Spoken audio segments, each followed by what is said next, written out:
My name is Archer O'Neill, and I'm on the Greenville Lions sideline tonight as the Lions are seeking their first win of the season against the Mesquite Poteet Pirates on homecoming night. It's great to have a home game tonight as we've played the first 4 games on the road. Homecoming activities are starting soon, and we'll catch y'all with an interview with the homecoming king and queen.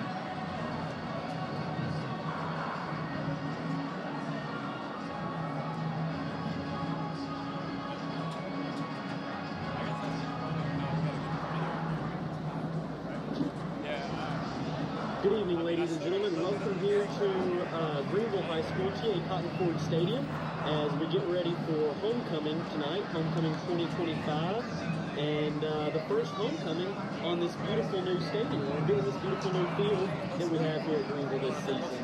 Tell you what, it's a first-class facility, and it's going to be fun calling this one. Yeah, it is. They've got nice new black end zones with Lions spelled in white lettering and red outlines, as well as a nice red, white, and black G on the 50-yard line, and a nice new black and red track.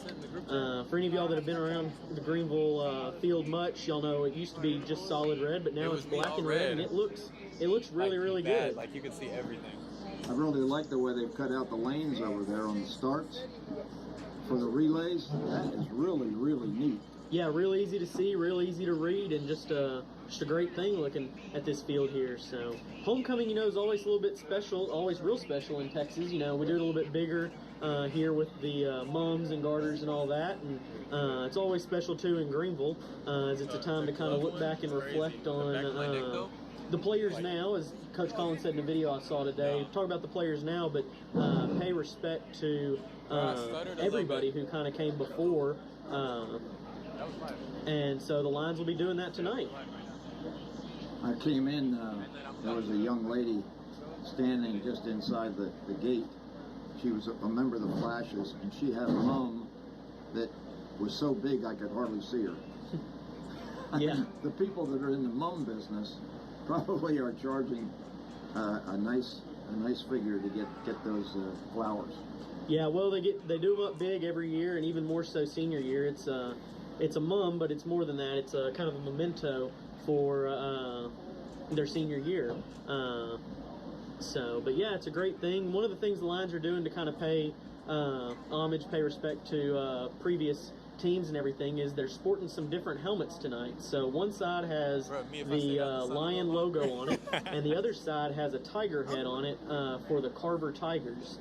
So if any of y'all are familiar with that, and so that's something neat that the Lions are doing here tonight. It's a little history. Yeah, a little history here for the city of Greenville. So we see the families making their way into position to get started tonight, as we will turn it over to the PA announcer here in just a second, and they will talk about the homecoming court and then eventually crown a king and queen. Yeah, you can see the folks that are in the court, and the parents are kind of lining up on the far sideline and getting in position for the ceremony itself. But it's kind of neat. Tiffany's got the the big field picture right now, and we're getting to see both teams in their pre-game workouts, and it's kind of fun. Yeah. So we've seen the Lions putting in some serious work here before the game, and specifically number 47 Figueroa, the kicker, has been putting in a lot of work kicking field goals pre-game here, and doing really well. He's made several of them tonight. Well, he really hasn't had much of an opportunity. He's had difficulty with snaps and holds and a variety of things on the 2 or 3 times that he's had an opportunity. So maybe he'll get several chances tonight to kick not only field goals but points after. Yeah, for sure, hopefully. So big game tonight against the Poteet Pirates, and we'll talk a little bit more about that after the homecoming festivities. So I think, Bob, let's go ahead and turn it over to the PA announcer, as it looks like they're fixing to start marching everybody onto the field. So we'll be back after the homecoming king and queen are crowned to give you a little pregame spill and start with the starting lineups. Hometown internet service and support that fits your budget. Juice has you covered. Choose from 3 amazing packages. Need basic browsing? Try Juice 50. Streaming and gaming more your style? Juice 320 delivers. For the ultimate experience, try Juice 500 and keep the whole family connected. Whether you're streaming your favorite shows or competing online, Juice Internet keeps you connected. Visit geus.org or call 903-457-2800 to find the perfect plan for you today. Serving the people of Greenville is what we do. At Juice, community involvement, volunteering, giving back through sponsorships, and providing hometown service with world-class reliability are just a few of our priorities. Being a locally owned public power utility means we are your family, friends, and neighbors. Community involvement and giving is easy when you are serving your hometown. Nationally recognized reliability and service. Owned by those we serve for over 130.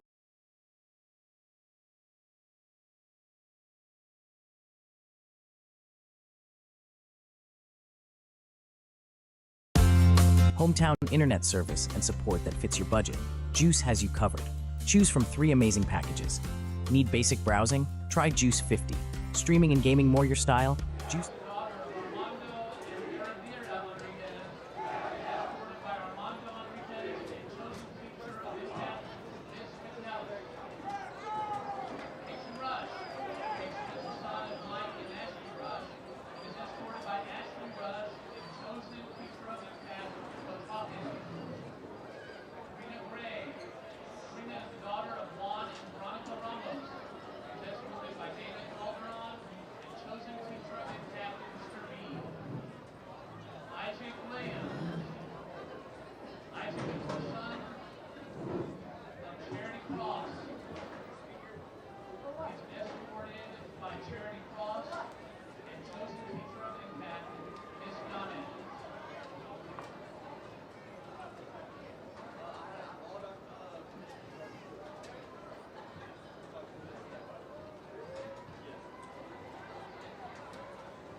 face up. Don't put them upside down.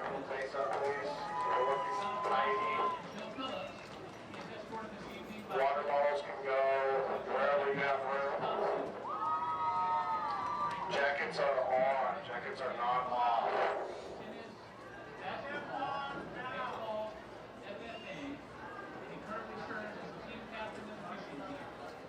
After graduation, Parker plans to pursue a degree in engineering at Carleton State University while competing on the bass fishing team. He hopes to one day give back to his community by volunteering as a boat captain for Greenville High School. Asta Rosal.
concludes our homecoming board presentation. Let's give all of these fine young ladies and men a hand of applause.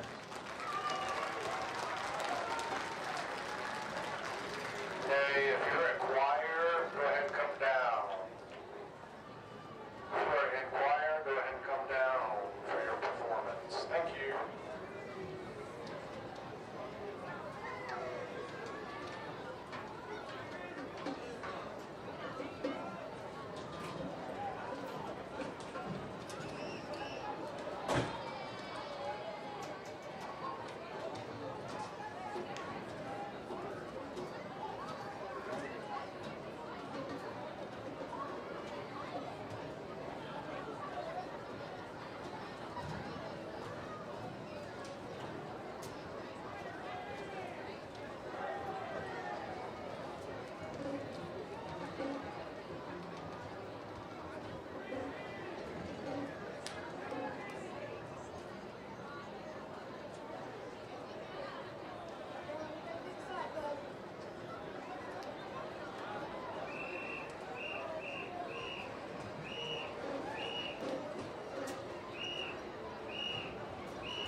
Good evening, ladies and gentlemen, and welcome to tonight's game between the Poteet Pirates and your Greenville Lions.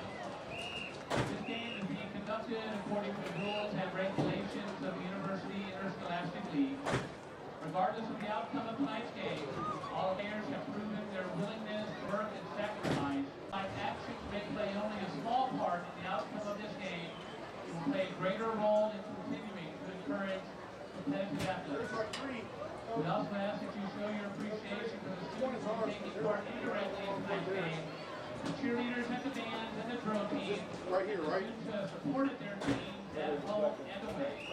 These young people play an integral part in their team's success. The officials for this game have been mutually agreed upon by school officials from those schools. Their role is not unlike those of players, coaches, teachers, and school administrators. Without them, this game would not be possible.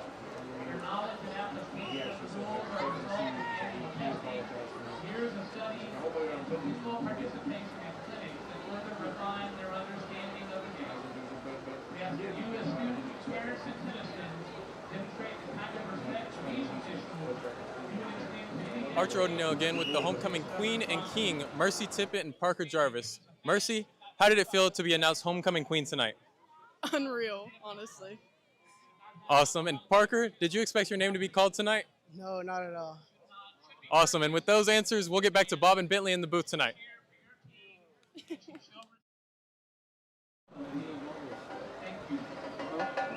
Oh, okay, I got you.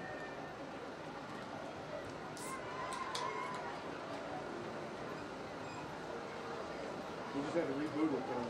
Yeah, because it was 3 blue lights when I went downstairs to, It should be 3 blue. yeah, so we got a white one now, 2 blues. I'll let you know.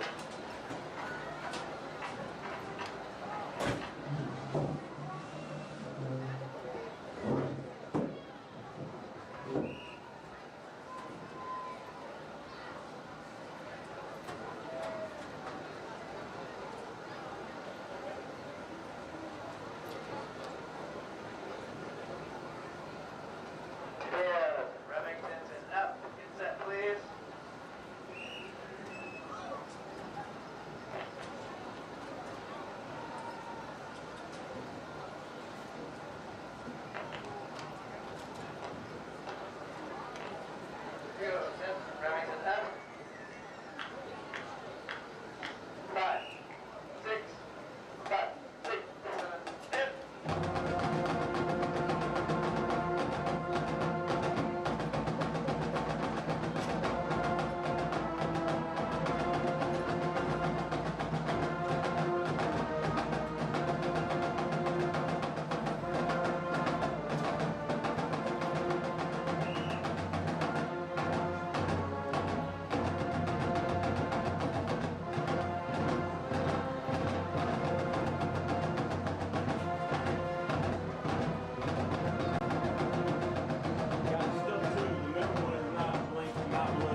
blinking 3, yeah. Now you got 3 blinking.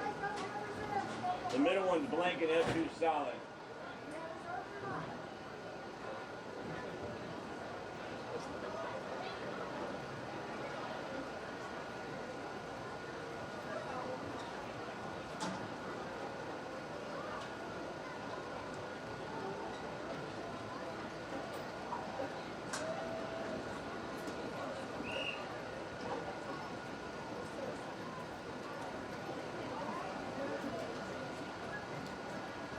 Ladies and gentlemen, as part of homecoming, I'm going to recognize a couple of groups this evening.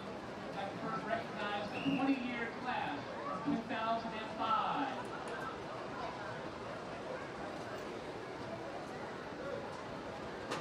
And now entering the field under the tunnel and through the Texas Lions, class of 2015, celebrating their 10-year reunion.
Good evening, everyone, and welcome to Greenville Lions football, coming to you tonight from the friendly confines of T.A. Cotton Ford Stadium, right here in Greenville, Texas.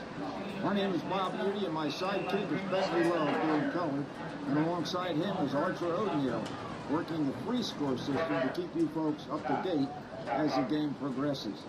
Bentley, it's kind of nice to be home again. Yeah, you know, I really got to say it is. Like Archer talked about a little bit in his pregame spill, opening the season with 4 games on the road, it's a little bit of a rough beating, especially when 2 of them back-to-back were an hour and a half away. So, but it's nice to be back here and get to call a game in our home press box and enjoy this brand new field as we hopefully get to see the Lions get their first win of the season tonight. Well, we've got the a cappella choir down on the field. I don't know whether they're practicing, whether they're singing the national anthem. I can't really tell, but we'll go ahead with our intro. I don't see the flag going up, so we'll just kind of play it by ear. Yeah. The Lions come into tonight's game looking for their first win of the season against the Mesquite Poteet Pirate team that's sporting a record of 1-3. Greenville dropped their district opener last week to Midlothian Heritage in Midlothian by a score of 51-0, while the Pirates were being defeated by Crandall 56-33. These two teams have a common opponent in Sulphur Springs, which defeated Poteet 48-6 in the first game of the season and 42-12 over the Lions in only a half of football, a game that was called because of lightning. Apparently, these two teams have traded victories in the last 2 years, and Coach Collins told me today he's hoping for a good result tonight. Yeah, I think we're all with Coach Collins there, and I think there's definitely that's definitely a real possibility for the Lions tonight. I mean, we're coming in a little bit short-staffed, like we'll talk about later in the show, but they've still got some real heavy hitters and some real playmakers on this team, and I look forward to seeing the Lions come out, and they've got added motivation as it's homecoming tonight, so hopefully they'll come out quick and early and make something happen. Well, you never know what's going to happen on homecoming. Yeah. Well, this year's edition of the Lions is led by sophomore quarterback Phoenix Rodriguez and 2 outstanding receivers, junior Chris Whitus and senior Damian Bankston.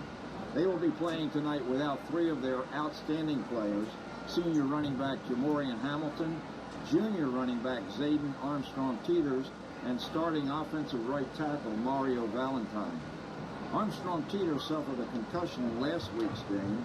Valentine is out for the 2nd week after suffering a concussion, and Hamilton, unfortunately, is out for the season with a knee injury.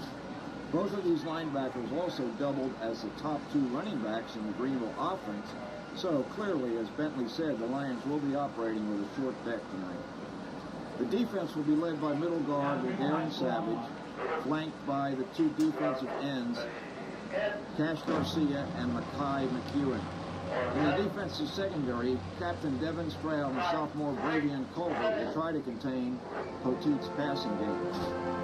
Pirates from Mesquite will be led defensively by number 3, Elijah Wade, a 6-foot, 195-pound senior middle linebacker. Alongside Wade will be outside linebacker Kevin Watkins, a 6'1", 175-pound junior. Offensively, we'll probably be calling numbers 6 and 7 pretty regularly. 6 is senior Kevin Joyner, converted quarterback, senior 5'11", weighing 175 pounds. Number 7 is quarterback sophomore Isaiah Hall. Paul will be looking for wide receiver Jaden Wines and handing off to running back Dylan Davis most of the night.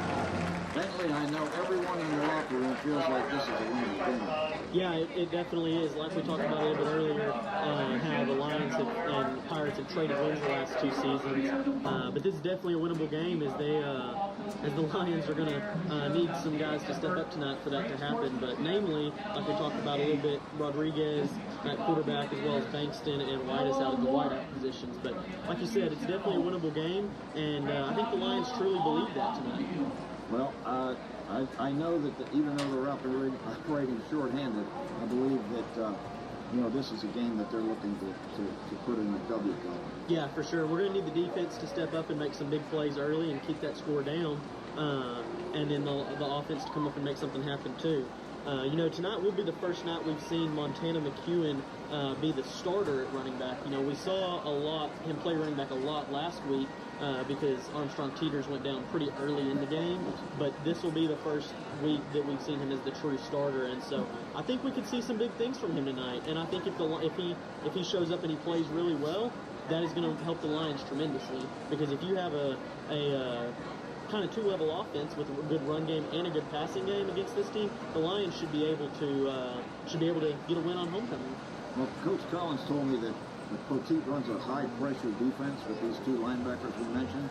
They're doing a lot of blitzing, so if we can get some balance in the offense, keep those guys off balance, and that will certainly help Phoenix Rodriguez and those receivers.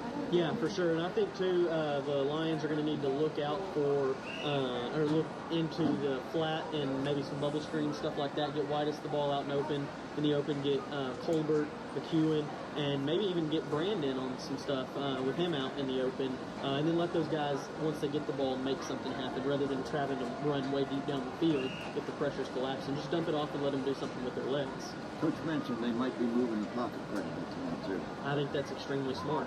Well, we see the two teams, the visiting team at this stadium has to walk from the high school, so they're walking through the parking lot right now are the Pirates. The Lions are still in the field house, and they'll be coming out to get into the walkthrough. But right now, we'll be back after this message from Juice. Public power is more than just a service in Greenville, Texas. It's a commitment to our community. Juice is the first municipally owned public power utility in Texas, serving Greenville for over 130 years and nationally recognized for providing reliable public power to the citizens of Greenville. Public power means that your utility is community-owned and not for-profit. We pride ourselves in local leadership and accountability. Members of the Juice Board of Trustees are local citizens just like you. At Juice, our mission goes beyond delivering electricity. It's about providing low-cost, yet reliable and high-quality electricity, television, and internet service.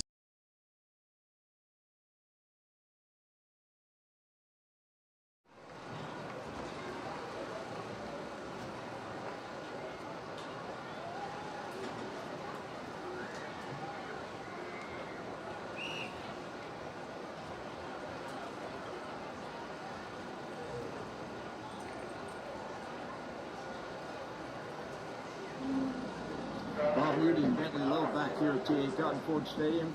Here are the starting lineup for the Greenville Lions tonight.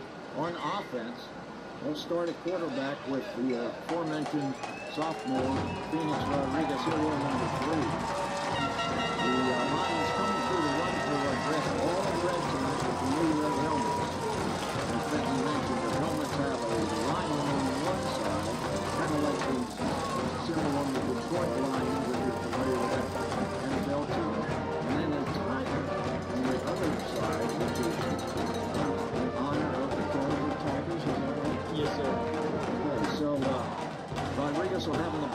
with him, sophomore Montana McEwen.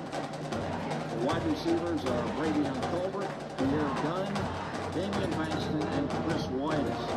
Up front, the big guys from left to right be Julian Sixtos at left tackle. Julian Maldonado gets the start tonight at left guard. The center is Levi Davenport. Nick Martin will be the right guard, and James Hamilton will fill in for Valentine at right tackle. Ethan Brand will be the starter at the H-back position, Bentley. On the other side of the ball, the three big guys up front for the Lions on defensive line will be number 72, Sergio Coronado, number 70, the aforementioned LeGarren Savage, and number 33, Mekhi McEwen, the older brother to Montana McEwen. The linebacker core for the Lions tonight will be number 88, Cooper Roberts, number 15, Trenton Clayton, as well as number 40, Jorge Aguilera. The corners for Greenville tonight will be number 5, Chris Whitus, playing both ways, number 21, Javion Bailey, and then the safeties will be number 4, Aiden Ray, and number 6, Devin Stroud, with Bravion Colbert, also playing both ways at the other safety position. The captains are approaching midfield for the coin toss. For Greenville, Davenport, Nick Martin, Jamorian Hamilton, and Chris Whitus. Try to identify the captains for the Pirates. Right now they're being covered up by the guys in the red shirts. I believe 3 of the 4 captains are number 12, Bryson Price, a senior defensive back, number 20, Nick Johnson, a senior defensive back and linebacker, and number 21, Fuad Onala, a senior defensive back, and number 11, Montreal Hodge, another senior linebacker. Okay, Greenville is set to receive the opening kickoff, and they'll receive at the north end of the stadium, so they'll be moving from our left to our right. There is no flag tonight, so we don't have any idea what the wind conditions are, but I think it's probably going to be pretty calm. Yeah, I think you're probably right. So Bentley's he's our weather guy, so he'll have that information for us as the officials are spotted right there on the 35-yard line facing south at the scoreboard, and the Lions are on the near sideline, of course, the Pirates on the far sideline. It's a beautiful night for football. Typically, it can be real hot at this time of the year, but I think we caught a break with the cool front, and I bet it's about 80 degrees. Yeah, so the temperature we're looking at tonight is 83 degrees, so it feels really good outside, and they're playing with about 3 to 4 miles of wind coming out of the south tonight, so not too much wind that should be a factor in tonight's game. Well, that's the prevailing direction for the wind. I always notice that when I'm on the bicycle. Always like the tailwind. You don't like the headwind so much. Oh, for sure. Kind of like if for a swimmer trying to swim upstream. That's exactly right. The Naval Junior ROTC cadets are right now poised on the 50-yard line on the far side of the field. So I guess the a cappella choir must have been doing the alma mater, maybe? Maybe, I'm not sure. Because we haven't had the national anthem yet, so that's why we haven't gotten up on our feet to honor our country, which needs lots of prayer right now. It does, amen. So we're going to go ahead and turn it over to the in-house announcer for the national anthem here, and we'll be back right after the national anthem with kickoff.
Hi, Bob Moody and Bentley Love, Archer O'Neill back here in the press box at TA Cotton Ford Stadium. We're comfortable here, guys, and that was a beautiful rendition of the national anthem provided by the Greenville High School Band under the direction of Dr. Matthew Ownby. They're probably an award-winning band, aren't they, Bentley? Yeah, they're really good, and it's always they always do a great job with the national anthem, and it's always a great way to start our Friday night and get things underway. Well, I'm really impressed with this facility. That field is it's really special. It's as good as any field we've ever seen, and the track that we talked about earlier during the homecoming ceremony is it's fantastic. I can't wait to see maybe a district track meet or regional track meet hosted by this facility. It's certainly going to be a possibility. Yeah, oh, definitely. I think I was incorrect with the reception. We are going to receive the opening kickoff, but we're going to receive it at the south end zone. So Greenville will be moving from our right to our left. Greenville wearing the all red, of course, tonight with white numerals. Real easy to see, while Poteet is in green pants with white jerseys, white helmets, and green numbers. A little bit harder to read, but still not too hard to call out. We didn't have an opportunity to get a whole lot of information from Max Preps, but it looks like number 35 might be the kicker for Poteet. And that would be Andrew Aracena. And here's the kick. It's a pop-over kick taken at the 32-yard line by Aiden Ray. Aiden's a regular receiver, it seems like. They always kick to him. Yeah, well, I think that has something to do, too, with where he's set up and how we don't see people kick it deep as often in high school. It seems to be a lot of those pop-over kicks, and so he gets lots of opportunities there. Yeah, let's see if this Greenville offense can get going. Once again, those guys up front, Sixtos at left tackle, Maldonado Ibarra at left guard, Davenport at center, Martin at right guard, and Hamilton at right tackle. Three receivers split left, one to the right. McEwen in the backfield with Rodriguez. Takes a low snap, looks out gets a good catch from Colbert, but he's quickly covered.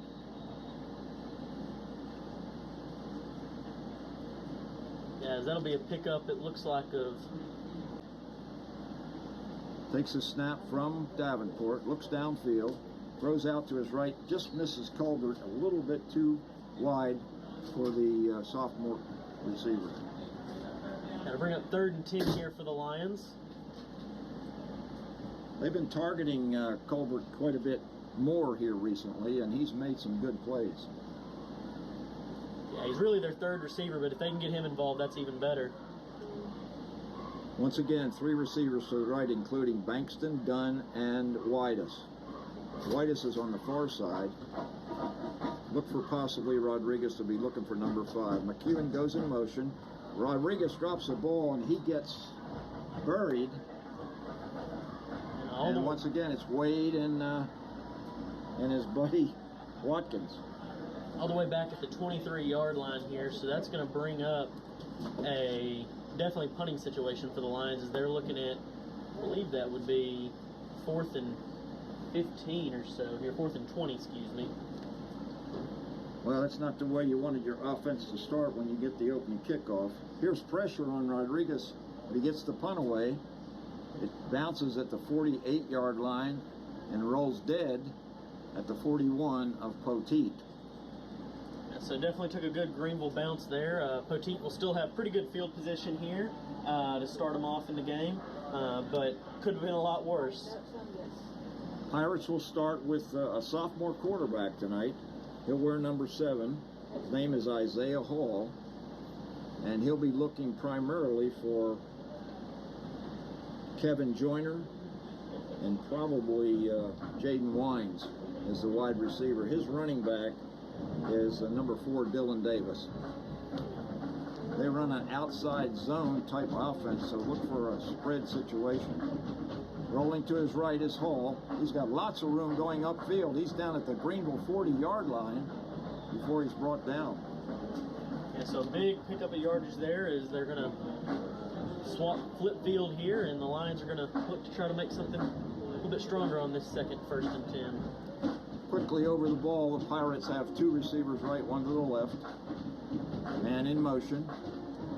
Hand off to Davis. Davis has lots of room. He's down at the 20, the 10, the 5. Touchdown, Poteet Pirates on the second offensive play. And that was a short drive there as 2 plays, and he just got there. He got past the first couple defenders, and there was nothing between him and the end zone but green grass. Yeah, 2 plays, 59 yards on 2 running plays, so the Pirates exert their authority maybe early here. Aracena is lined up out of the hold of Kevin Joyner. As we mentioned, Joyner is a converted quarterback, so quarterbacks are typically holders on placements.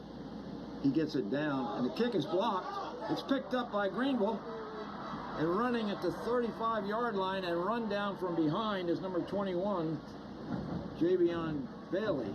And that was number 5, Chris Whitus, who got back there and blocked it. And I don't know if you folks remember from last week, but we kept talking about how he was getting closer and closer every drive and every try, and we were going to see him get one soon. And lo and behold, there it was.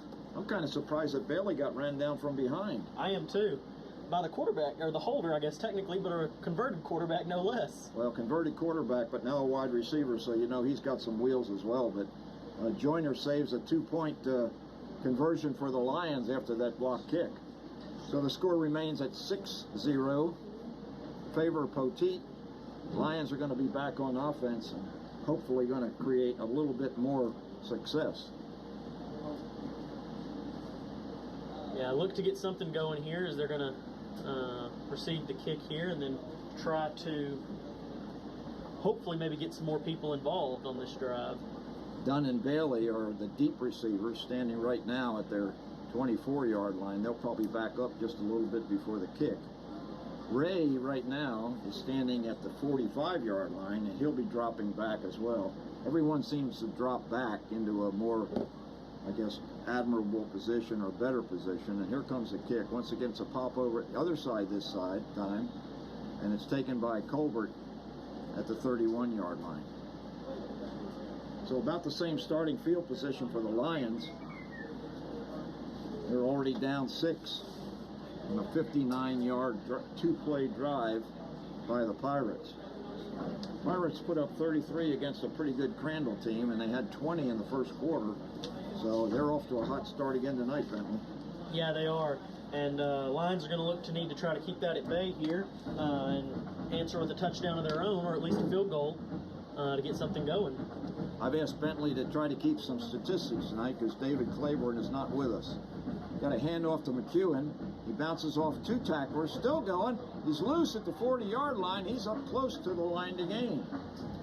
That was a pickup of 9 there, it looked like. So it looks like they're going to spot him a yard short. It's going to be a short 2nd and 1, but that's kind of what I was talking about hoping to see lots of guys getting involved in the second drive.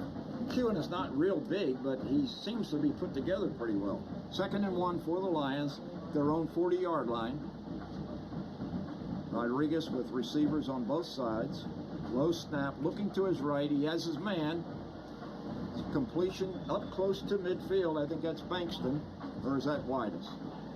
That's Chris Whitus, junior wide receiver, and he is quite an athlete, Bentley. He's really a good one. Yeah, he is, and the more they can get him involved, the better this game will go. First conversion for the Lions. Have it at their own 49-yard line. Low snap again. Rodriguez looking to his right. Looking deep now. He's scrambling to his left. Picks up a blocker with 6 toes, and he slides down right at midfield. So that'll be probably marked at about the line of scrimmage. Yeah, he ran a long way there for only 1 yard, but luckily he didn't take a sack, and he actually picked up the yard. So 2nd and 9 here for the Lions. You know, when those guys start a slide, sometimes they'll mark it where the slide starts instead of where the slide begins. So I think he got a pretty good spot there. Yeah. We'll call it 2nd and 9.5. Ethan Brand set up to the right in the H-back position. Hand off to McEwen. McEwen's got some room up the middle, and once again, he's past the line to gain. Yeah, we'll call that a 9-yard pickup as they'll move the chains. Yeah, that was, I think I'm going to ask Bentley to just get back to doing color. We'll forget about the statistics. I need him to talk about what just happened, and that was clearly a nice pickup by McEwen. First down Lions, 2 conversions already. Rodriguez has his man down at the 30-yard line. Again, that's widest. And again, I think that's going to move the chains.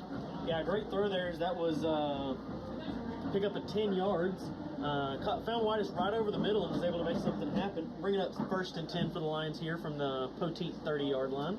Yeah. Well, that's 4 or 5 plays and 3 first downs. So, you know, Rodriguez has clearly got the Lion offense in gear now. Whitus is split far side by himself. 3 receivers to the left. Brand goes in motion. He stops at his position. Good snap this time. McEwen has it. McEwen is up the middle off left tackle. And the Lions up front are doing a heck of a job opening holes. Yeah, they are. And that's something we saw last season and early this season, too. Whenever they run to whatever side Brand is on, he seems to help blow holes or something because they seem to have more success there. So pickup of about 15 yards for McEwen as they'll move the chains. Yeah, let's credit Ibarra and Sixtos on that particular blocking scheme. Low snap again. McEwen gets it. He bounces off one of his own players, and then he's wrapped up behind the line of scrimmage. And so it looks like a loss of 1 there. So they'll bring up 2nd and 11 for the Lions. Greenville has had some problems this year finishing drives, Bentley. Let's hope this is not one of those occasions. Yeah, have some issues in the red zone offense. Definitely think they're going to be throwing the ball here. Well, we've got 2 receivers to the right, just 1 to the left. Low snap again. Rodriguez gets it. He just has to throw it away. But that pressure again from number 11 and number 3, just incredible. Lion offensive line having trouble picking up the Blitzers linebackers, but there is a flag on the play. It looks like they're probably going to call it intentional grounding. So those defenders got back there quick, and there just wasn't much Rodriguez could do on that play. Yeah, and that'll definitely set the Lions back. Probably a 10-yard penalty or a spot foul, but it's going to result in about a 10-yard penalty. Ball's going to be spotted. Looks like at the Poteet 28-yard line. So 3rd and a bunch for Rodriguez. Once again, looking over to the sidelines. I wonder if the middle guard is working over Levi Davenport pretty good, because Davenport's having trouble with the snaps tonight. It's a good one this time. Looks to his left, has Colbert on the bubble screen. Colbert's down to the 20, down inside the 10, and Colbert is into the touchdown, but there is a penalty on the play. I didn't see a Greenville player possibly blocking illegally, but let's see if the play stands. Yeah, we'll see what it was. It was a great job by Rodriguez to get rid of the ball there and get it to Colbert in the open area, and then caught some great blocks. I believe that was number 55 Yeah, Julian Sixtos, who threw that fantastic block there for him. We'll see what this official call is. Well, Sixtos is a guy that we've been missing the last couple of years. He was going to be a starter as a sophomore when Randy Jackson was here. And Randy had him projected as a D1 prospect. There's a face mask penalty against Poteet, which is declined. So the Lions will set up for the PAT with Figueroa out of the hole of Ethan Brand. Score is 6-6 right now, trying to make it 7. Low snap. Brand gets it down. Figueroa gets it up, and it's good. There we go. Brings us to the score of Greenville Lions 7, Poteet Pirates 6, and the Lions get their first lead of the season. We're going to go to a break here, and we'll be back after this word from Juice. At Juice, we're proud of our competitive electric rates. And if you want to save even more, think about changing your thermostat by 4 degrees on some of the hottest or coldest days of the year. We call it 4 degrees of savings, and it's one way you can save money so you can have more nights out, more ice cream cones, and more fun with your family. Juice, Hometown service, world-class reliability. Manny's job is making sure Greenville's power stays on. After hours, he is there to help our local team keep their 3-point lead. Juice, powering the community for more than 130 years. Serving the people of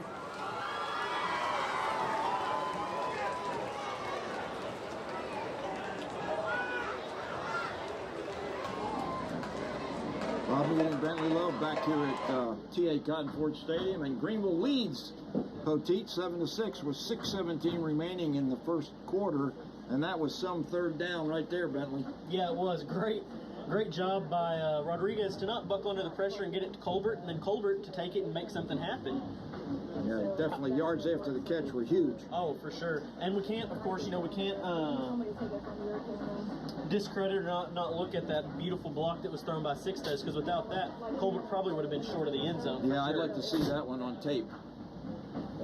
So that was about a 36 or 37 yard conversion that time, not just for the first down, but for the touchdown. And let's credit everybody on the Lion offense for creating that 6-pointer. And it looks like that face mask penalty will be enforced here on the kickoff, so maybe Figueroa is going to try to kick it as deep as he can here. Yeah, it's spotted at the Poteet 45-yard line. Looks like the Lions are going to attempt an onside kick here.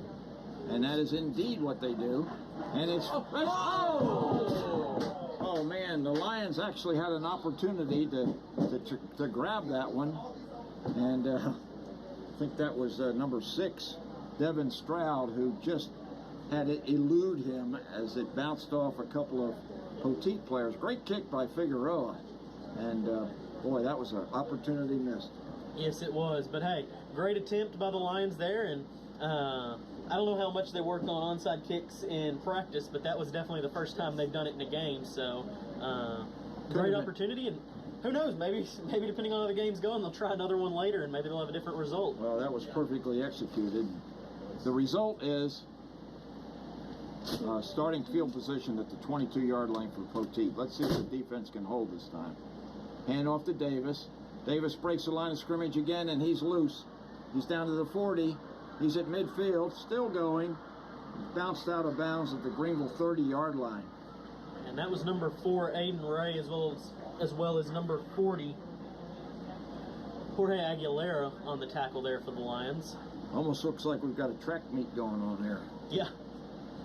That was a huge gain by Davis. He's had 2 long ones tonight already. First down Poteet, ball spotted at the 28-yard line of Greenville. Back is Hull, and there's a pre-snap penalty. It might be against the Pirates. 5:50 remaining here in the first quarter. There's a procedure penalty against the Pirates. Set them back 5 yards. Yeah, I saw a Greenville Lion jump, and so I got worried. But I guess there was a false start first, so we'll definitely take that, as that'll help the Lions out here. 1st and 15 for the Pirates, who don't seem to have any problem creating lots of yardage on any play they try. Hall takes a snap, hands to Davis. Little stoppage that time, but he's loose once again, and he's got the good wheels inside the 10-yard line. Yeah, I was able to evade several tacklers there, but it was the aforementioned number 40, Jorge Aguilera, on the tackle again there for the Lions. Well, as we said, Poteet put up 20 against Crandall in the first quarter with 5:28 remaining. They're knocking on the door again after scoring once. Hall takes a snap, hands to Davis again. This time Savage grabs him. There is a penalty. Hopefully we didn't grab a face mask. I'm not sure there was a face mask, but I saw whenever Savage was going to tackle him, he kind of looked like he was trying to wrap his arms around his body as a whole, and maybe he grabbed or got a little bit of that collar back there. They may call it for a horse collar. It might have been Maldonado in on the play as well. So they're going to call it his face mask on Greenville. So that's not what you want. That's going to set the ball up at the Greenville 5-yard line for Poteet here. And I think it's safe to say, Bob, they're going to run the ball. Yeah, and let me say that was Coronado, not Maldonado, on that play defensively. First down and goal. And the handoff is just the running back is smothered. What a defensive play that time. Is that Cash Garcia? No, it was Aguilera again. Boy, he really put a hurt on number 27 for that was Jaquan Parker. He met Aguilar about the same time he got the football. Yeah, well, and that was our first time seeing Jaquan Parker run the ball tonight, as Dylan Davis lost his helmet on the play before, so he had to take a seat. Yeah, that penalty was against the Lions, so it's down inside the 5-yard line now. Handoff, fakes the handoff. Hall still got it on the keeper. Gets down to about the 1 yard line before he's stopped by a host of Lions. Yeah, so good defense. Goal line stand there for the Lions.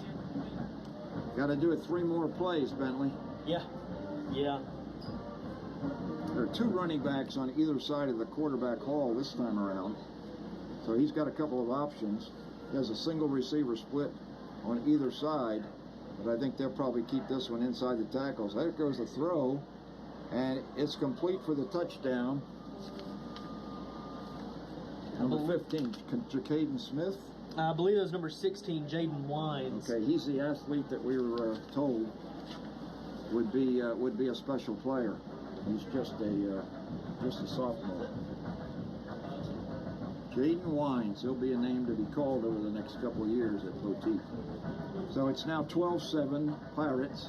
And they're going to go for 2 to try to make up for that block kick. Hall has 2 receivers to the left, 1 to the right. Got Davis in the backfield with him. Man in motion is Wines. Rolling right is Hall. And Hall is stopped, but just reached out with the ball and got it over the goal line for a conversion. Yeah, so Hall was able to sneak in there and make something happen.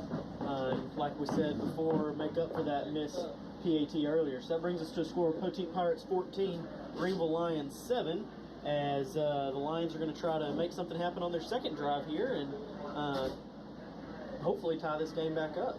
Well, it's 4:16 left here in the first quarter. We'll keep it here. Archer's at my left, Bentley's at my right. These guys, again, are taking good care of me. They opened my water bottle for me. They set up my microphone for me, just like I got a couple more grandkids here in the booth with me. But it really is a whole lot more fun when I've got helpers to keep me straight. Bentley, Archer, thank you both. Well, of course, we have a good time working with you, and it's always a good time to be in the press box with you. I loved watching Archer down on the field in the pregame stuff. He's in his glory down there. I said to Bentley, with his interview of the king and queen of the homecoming court. Once again, Parker and Mercy, is that right? Okay. Unfortunately, Archer's not mic'd up, but he is working that free score system. So when you see, first and goal or second and 3 or whatever, that's because Archer is putting those numbers on the screen for you. Here's the kick. It's a little bit deeper this time. And it's called for a fair catch. That was a mistake there. Is that done over there? Yeah, it is. And I'd have to agree with you. I mean, he had at least 5 or 10 yards that he probably could have picked up on that play and given him a little bit better field position. Okay, Archer just indicated maybe a new rule that I was not privy to. And he said if there's a fair catch inside the 25, maybe they move it out and spot it there. So let's wait and see if he's correct. And by George, he's been doing his homework. Fair catch made at the 20, but the ball is going to be placed at the 25. Lots of new rules with kickoffs at every level of football these days. Phoenix Rodriguez in the backfield. Hands off to McEwen. McEwen has a little bit of room, but then he's just swallowed up by the white-shirted Pirates. Yeah, it looked like a pickup of 2 there. So to bring up 2nd and 8 for the Lions, and McEwen's a little slow to get, or excuse me, that's Davenport that's a little slow to get up, but I think he's all right. Brand looked like he's walking off gingerly as well, so I would think that we have a new H-back in position or just a new wide receiver. So we do have 2 wide receivers split either way, so look for a pass to one of those guys. Rodriguez looks downfield. He's under pressure, and he's going to be tackled for a loss at the 20-yard line. Yeah, I call that a loss of 7, as that'll bring up 3rd and 17 for the Lions here. Excuse me, loss of 9, as that'll bring up 3rd and 17. These negative plays are just really, really devastating for the Greenville offense. They were able to overcome it on that last drive. They're operating deep in their own territory this time instead of being knocking on the red zone. Third, and we'll call it 15 for Greenville. 3:08 remaining here in the first quarter. Rodriguez gets a good snap. He looks downfield. He's going deep looking for Colbert, but he throws it out of bounds. So that'll bring up 4th down and long for the Lions, as they'll definitely be punting it away here. Punt formation. The punt team comes on. It's almost a complete replacement of the team when the special teams come on the field for the punt, and that's good. The only real position that stays the same is the kicker / punter, as Rodriguez handles double duty there. All right, they got good pressure on him the last time. He's standing in his own 5. They don't pressure him this time. It's a good high kick. Oh, and got fair catch interference that time by the Lions. And that'll be a big foul against the red team. Yeah, that's just something you just can't do on a play like that. And it was number 40, Aguilera, I believe, that made that penalty. And plays like that aren't something we normally see from him. Yeah, that's a pretty unusual situation. The ball was still in the air when Aguilera hit the receiver. It was a short kick, and the receiver was in Greenville territory when he was tackled by Aguilera. So it'll be catch interference. That's, I think, a 10-yarder. So they've got the stick set up at the 35-yard line of Greenville, and that's probably about where it's going to be. Yeah, so less than ideal for the Lions for sure. But we'll see here. I believe those sticks are there because that's where those are the markers from when the Lions had the ball. But I don't think it's going to be. It's actually going to be worse than that, it looks like, because they're going to spot the ball at the Greenville 30. So the Poteet Pirates are going to have a really short field as they get their 3rd drive of the night started. Yeah, short field and a 14-7 lead with 2:54 remaining here in the first quarter. And don't forget to mention a running back like Dylan Davis, who the Lions have not had much of an answer for so far. Definitely been some wide open plays on both teams tonight. Davis gets a quick carry again. This time the Lions do a better job as he tries to go off right tackle. Yeah, I stand corrected, as they had an answer for him there. It was number 90, freshman number 90, Jordan Rector, who I believe was just called up for this game, who was in on the tackle there. Yep, exactly. Bringing in some fresh truth because of the shortages that we've got. Here's a snap to Hall. He looks downfield, and he overshoots. I think that's Davis out of the backfield. Yeah, it was either David. I believe it was number 8, Nile Rivers, the senior wide receiver. And I remember calling his name several times last year for the Pirates, as that was number 4, Aiden Ray, in coverage for the Lions on the play. Yeah, Ray had him pretty much blanketed. That brings up a 3rd down and 8 yards for Poteet. Ball is now spotted at the 28-yard line of Greenville. Wade in motion. Rolling to his left is Hall. He throws, and he has his man at the 10-yard line. Yeah, he went to Rivers once, didn't get him, went to him a 2nd time, and was able to get it. To bring up 1st and goal for the Pirates from the Greenville 10-yard line. It's a really good throw by the sophomore quarterback on the run.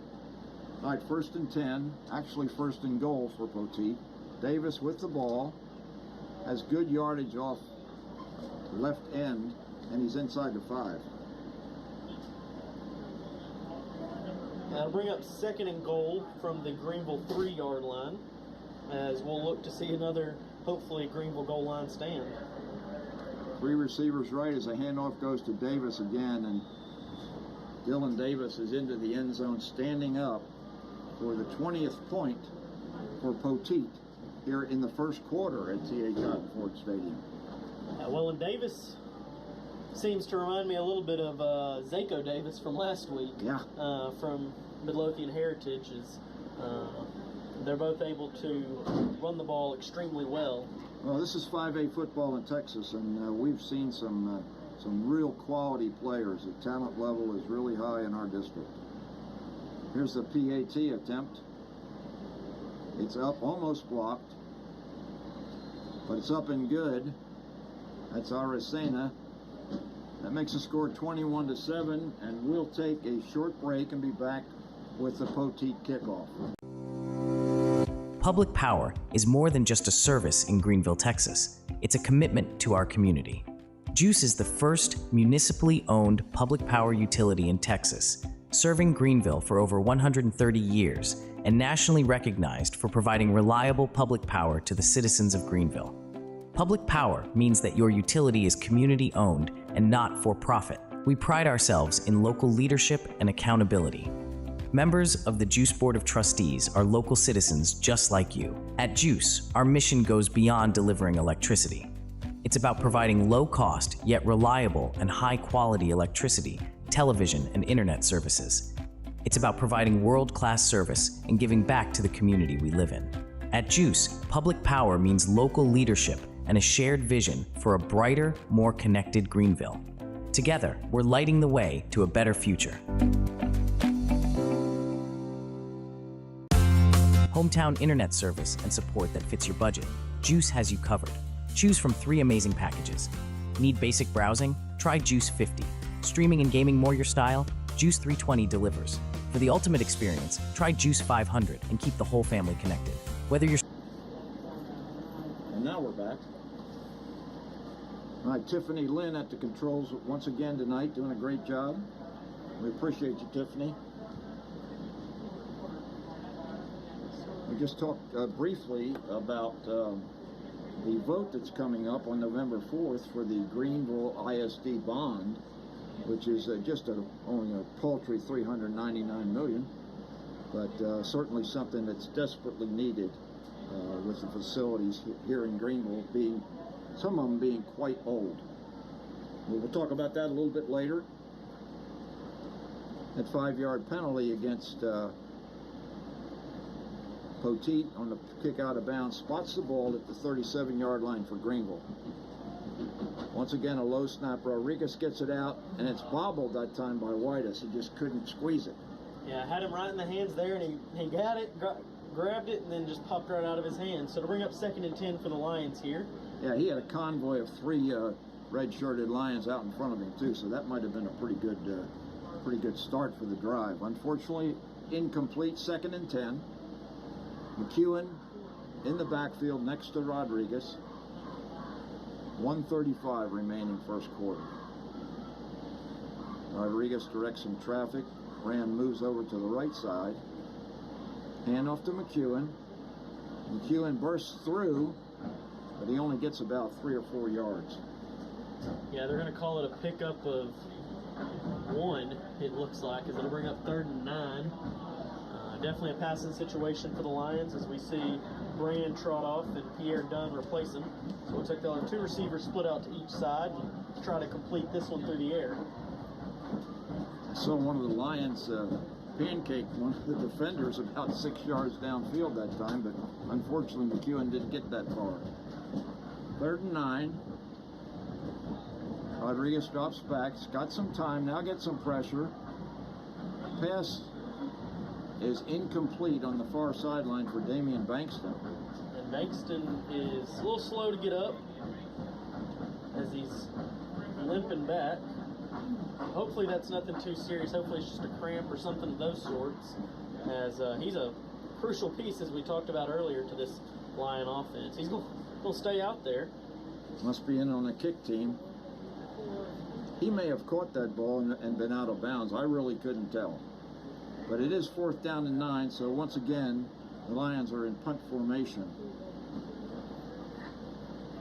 Rodriguez gets a low snap, and there's a pre-snap penalty. Let's see like who that goes against. It's going to probably be a false start on the offense. So that'll back us up 5 more yards. 50 seconds remaining. It's already a 21-7 game in favor of Poteet.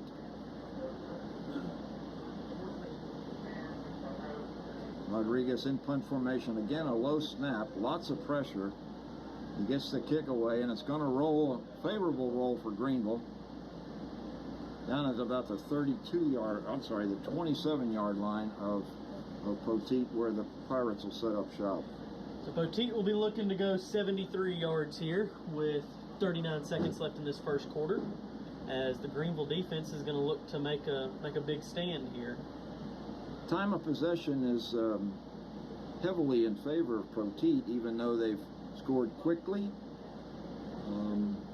Maybe it's not heavily in their favor because they've scored quickly, but they've been very successful each one of their first 3 possessions, and they will receive the opening kickoff to start the second half.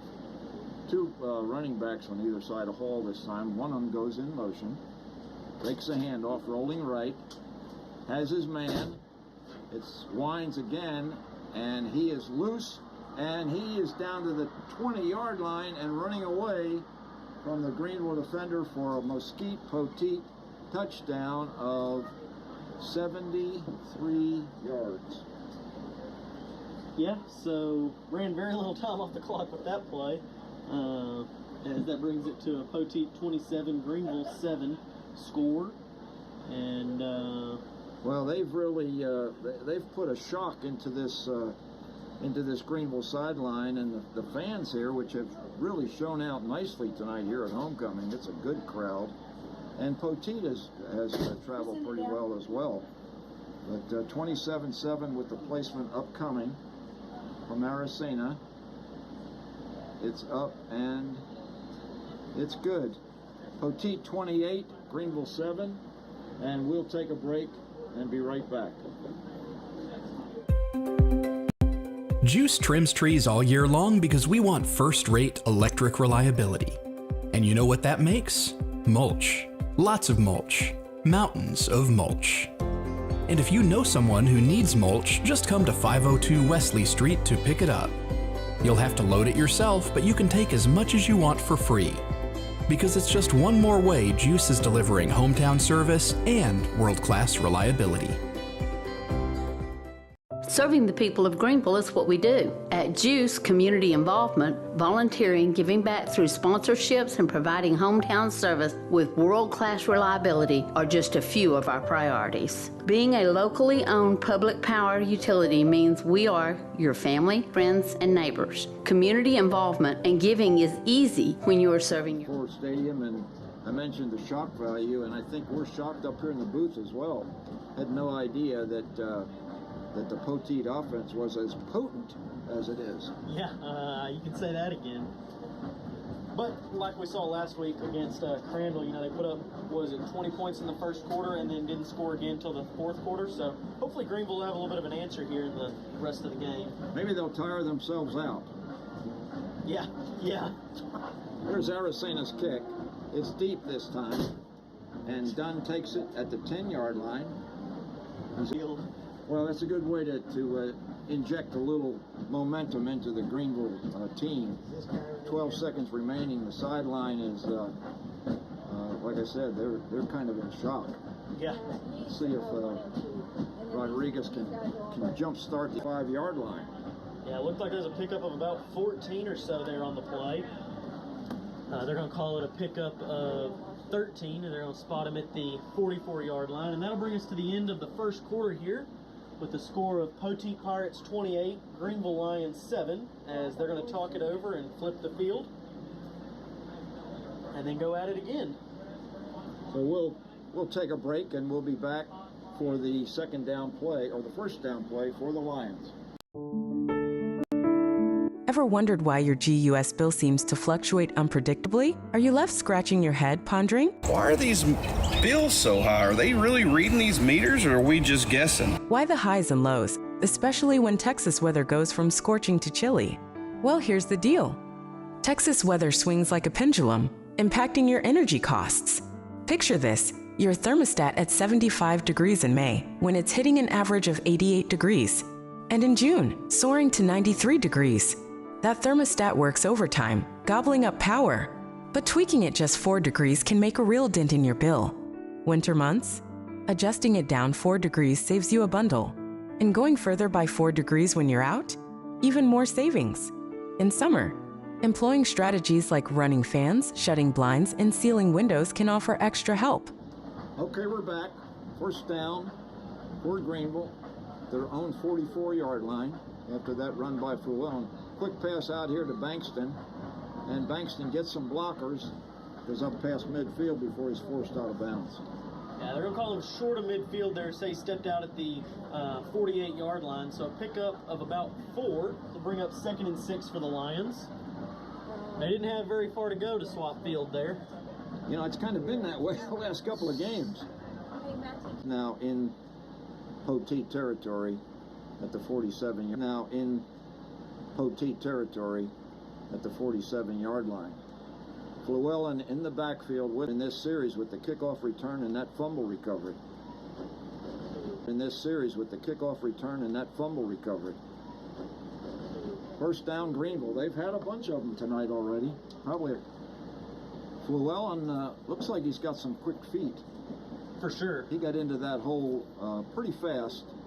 We saw him a little bit at the Heritage game, and we were impressed, but he had a concussion the second game, and there he's got it again. And the pile is being pushed down inside maybe the 30-yard line. We'll wait and see what the spot says. They're going to spot it right at the 30, so a pickup of 2 there, as that'll bring up 3rd and 4 for the Lions. We'll see Brand trot off and Dunn come back on the field, so an extra receiver.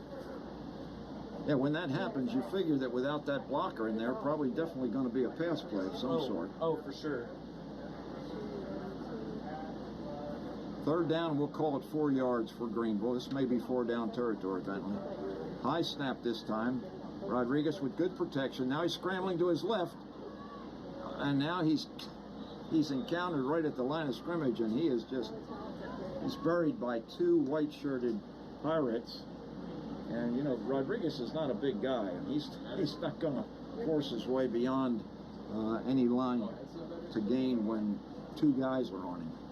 Yeah, they're going to call it a loss of a yard there, so they'll bring up 4th and 5 for the Lions. It looks like they're going to go for it for sure here. I kind of think you really need to when you got the ball this close to the end zone. Yeah, down 3 scores, it's almost mandatory that you try to make something happen here. So let's see if Rodriguez can find an open receiver. Man in motion is done. Crosses in front of the quarterback, fumbles the ball. He's in trouble, but he's scrambling to his left, trying to get to the first down sticks, but he's hit hard at the 28-yard line short of the sticks, and that'll be a turnover on downs for the Lion offense. So turnover on downs there is Rodriguez tried everything he could to make something happen there, but unfortunately was a little short as he got clocked on that play. Yeah, he's been hit 2 plays in a row pretty hard. Well, that'll turn the ball back over to the white-shirted Pirates. White shirts, green pants, white helmets against a fully red uniformed Greenville Lions squad, which is currently having a lot of trouble stopping the the Poteet offense. Sophomore Hall drops back, looking deep, overthrows his man, and it's almost intercepted by DeKeebrey and Williams. And Williams showing some visible frustration with himself there after that play. It was served up to him on a silver platter, but unfortunately was unable to come up with it. Yeah, Hall was looking for Kyler Cornelius on that one. The Lions missed an opportunity there to get the ball back with 9:01 remaining in the second quarter. They trailed Poteet 28-7. 2nd and 10 for Poteet. There's a penalty against Greenville, or against somebody, and it was declined. I did not see that. Archer, did you happen to see that? I did not. No, I just saw the Okay, just saw the referee, but in any event, it's 2nd and 10. Handoff to the running back. Pushing the pile. Fumble. We'll wait for the official call here, but it looked like he fumbled and Greenville jumped on it there. Coronado's the last guy off the field, but I'm not sure he got it. Somebody else has got the ball down here, aren't they? Yeah. So great play by the Greenville defense there is Devin Stroud possibly pounced on that one. So they get the turnover after all, but this time in much better field position, and had Williams made the interception and Greenville territory. They're going to start at the Poteet 35-yard line. Yeah, you know, Greenville's really only looking at maybe 10 yards or so further back than where they were when the drive stopped before, so it's almost like they just gave the offense a couple play break and are right back at it. You really have to score in this situation. You got to take advantage of this opportunity.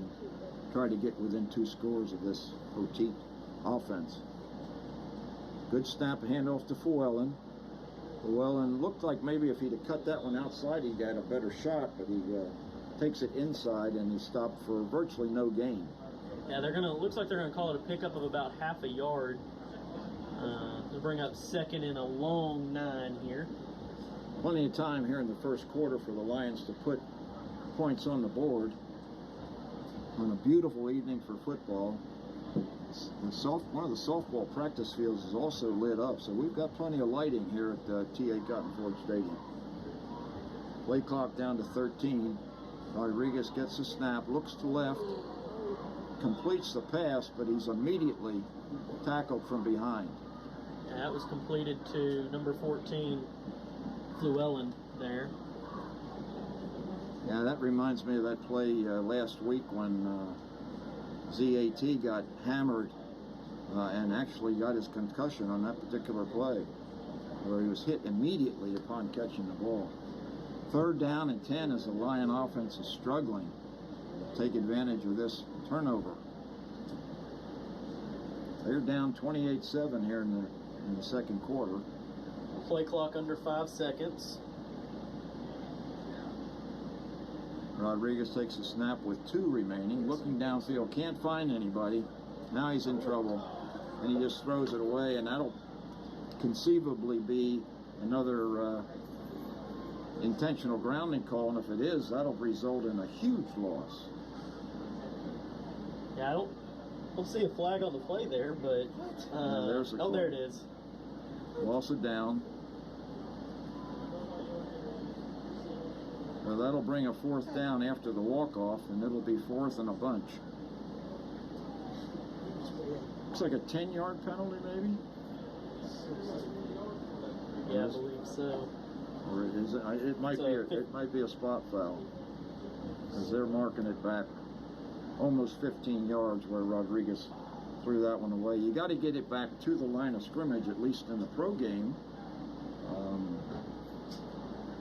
And might be the same here in high school. Anyway, 4th down and long.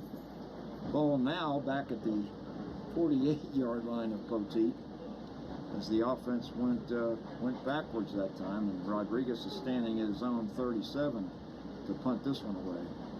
Good snap, not much pressure. It's a low kick this time, and it's bounding. Very good kick.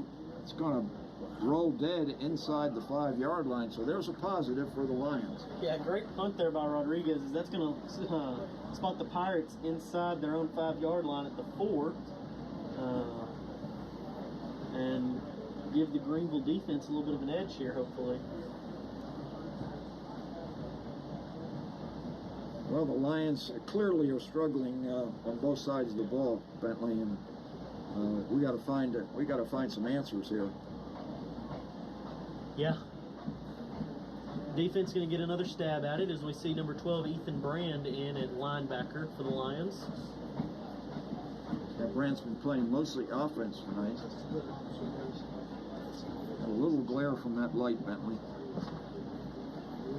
Handoff, and the Lions cover that one. Thank you. Got a really good setup up here. And Williams set us up with a nice light, but I think we got enough light from the next door booth where the guys are running the clock. Harry Cummings over there are running the scoreboard. 2nd and 10 for Poteet from their own 5-yard line. Ball takes a snap, hands it off. Room this time for the running back, and that's going to be a 1st down, Poteet. Yeah, and that was number 22, Kelvin Woodburn, junior running back for the Pirates there. So another new name for the Poteet Pirates. Pirates get out from the shadow of their own goal line with a 1st down at the 15-yard line. Have a stable of running backs at Poteet.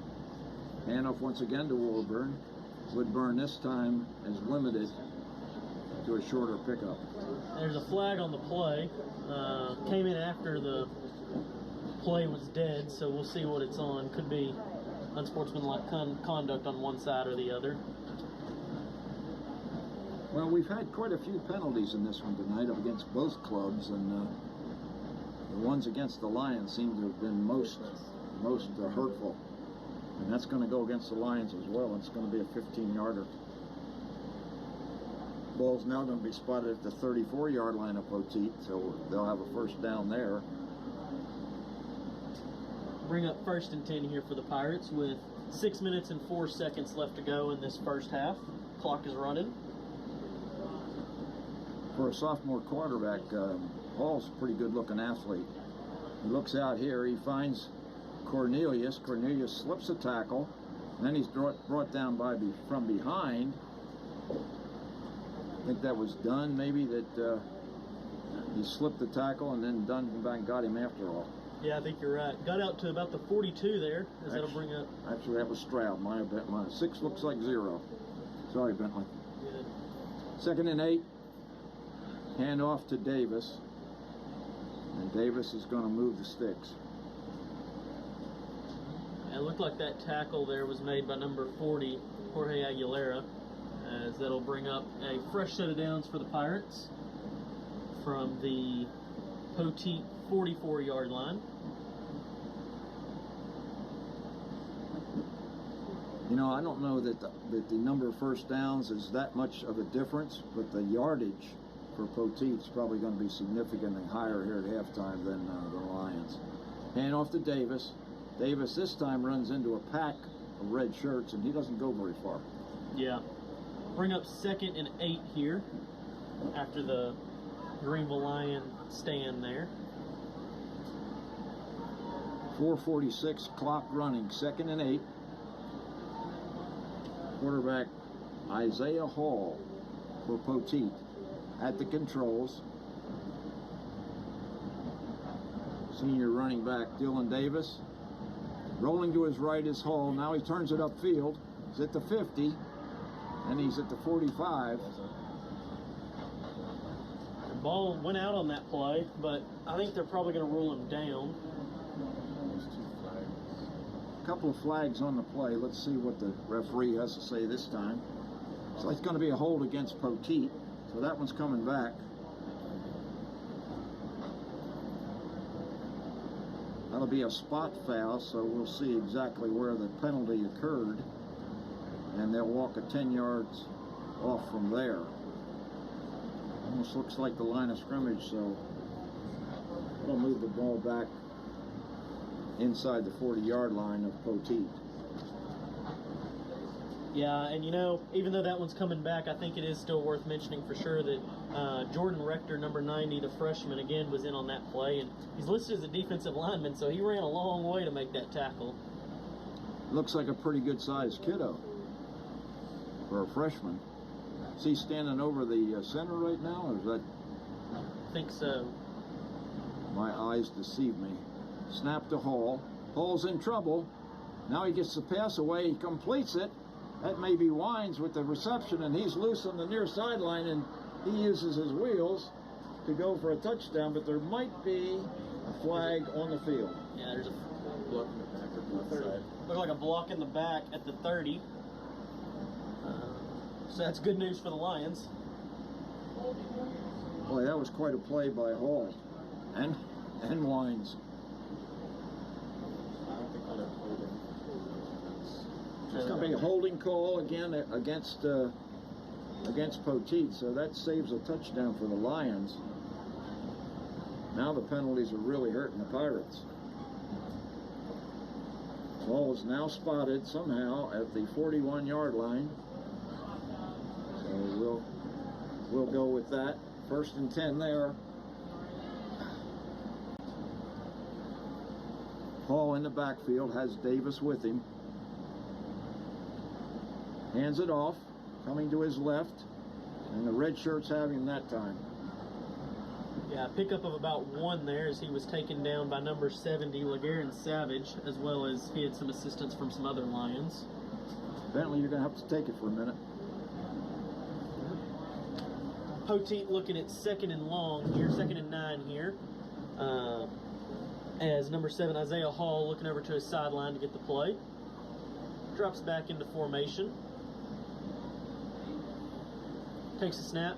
Fakes the handoff to his running back. He's rolling right. He's got his man. That's number 22. Makes a break for it.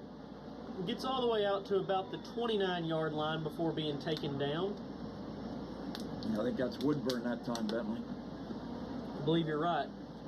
So that'll be enough to move the sticks for the Poteet Pirates, but several Lions in on the tackle there.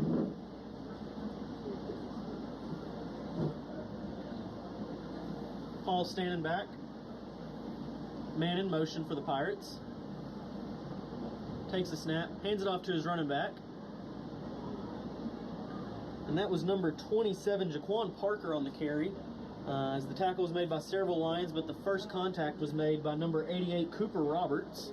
Lots of different running backs getting opportunities for Poteet. That helps them a lot as they can keep fresh legs in there. So it brings up 2nd and 4 for the Pirates. Hall puts a man in motion, takes a snap. It's a high snap, but he handles it, hands it off to 27, Parker. And Parker's going to get up right to the sticks. We'll see if they call it enough to move the sticks. He's gang tackled over there right at about the 20-yard line by 3 or 4 red-shirted Lions. So they are going to go ahead and give it to him. Be a first down for the Pirates with 2 minutes and 6 seconds left here. As I'd be surprised if Poteet snaps it before we go to the 2-minute timeout. And they don't get it off, so that'll give us a 2-minute timeout here, which is new in high school football.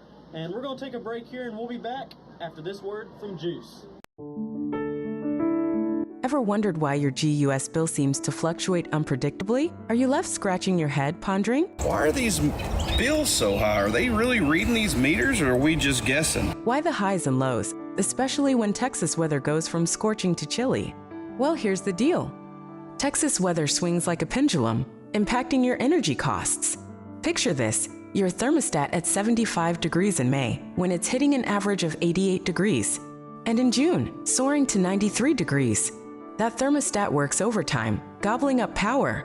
But tweaking it just 4 degrees can make a real dent in your bill. Winter months? Adjusting it down 4 degrees saves you a bundle. And going further by 4 degrees when you're out? Even more savings. In summer, employing strategies like running fans, shutting blinds, and sealing windows can offer extra help. Meanwhile, during winter, bundling up with an extra layer can boost your comfort without cranking up the heat. Tonight, as you root for your team, snuggle under a blanket, flick on a fan, or adjust the thermostat for savings. Juice reads those meters every month. Using advanced tech for accurate billing, your trust matters. Juice, your community-owned utility provider. Need details? Visit geus.org or call us at 903-457-2800.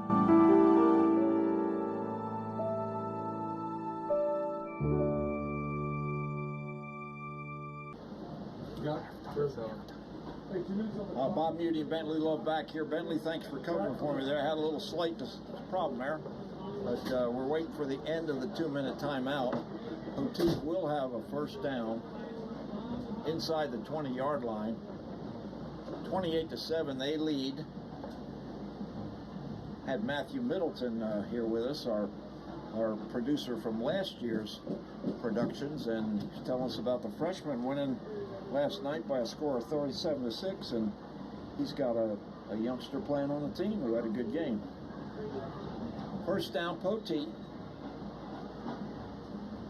Hall hands off to Davis. Davis has lots of room off left tackle. He's up for about 10 yards. Now we'll wait for the official call, but it looks like they're going to give him 9 on the play. So bring up 2nd and 1, as I think they'll probably go right back to Davis here. Yeah, they're back over the ball quickly, and Davis bounces outside, running toward the end zone before he's brought down just inside the 2. So first down there, and put them right at the 1 yard line, as I'd be surprised if we don't see Davis a third time. Yeah, they're putting pressure on the Lion defense as they go quickly, and Davis romps into the end zone for yet another score. That makes it Poteet 34, Greenville 7. Yeah, and that's Davis's second or third touchdown of the night, as he's been a force to be reckoned with running the ball. You got to give credit to the offensive line for Poteet. They have opened some huge holes, and there's been nothing but green turf in front of these guys on many, many occasions. Yeah. Arisedo is going to line up for this, his fifth PAT. Had one block, but he gets this one up and through. It's Poteet 35, Greenville 7, and we'll take a short break. I own an electric company. I own a power plant. I own an internet provider. Because I'm the owner, real people answer my calls. Since I'm the owner, I can walk right in and talk to people face to face. As an owner, a technician comes to my house to make sure my internet problem is fixed right. At Juice, we treat you like you own the place because you do. Juice, true local ownership. Okay, we're back here at T.A. Cotton Ford Stadium.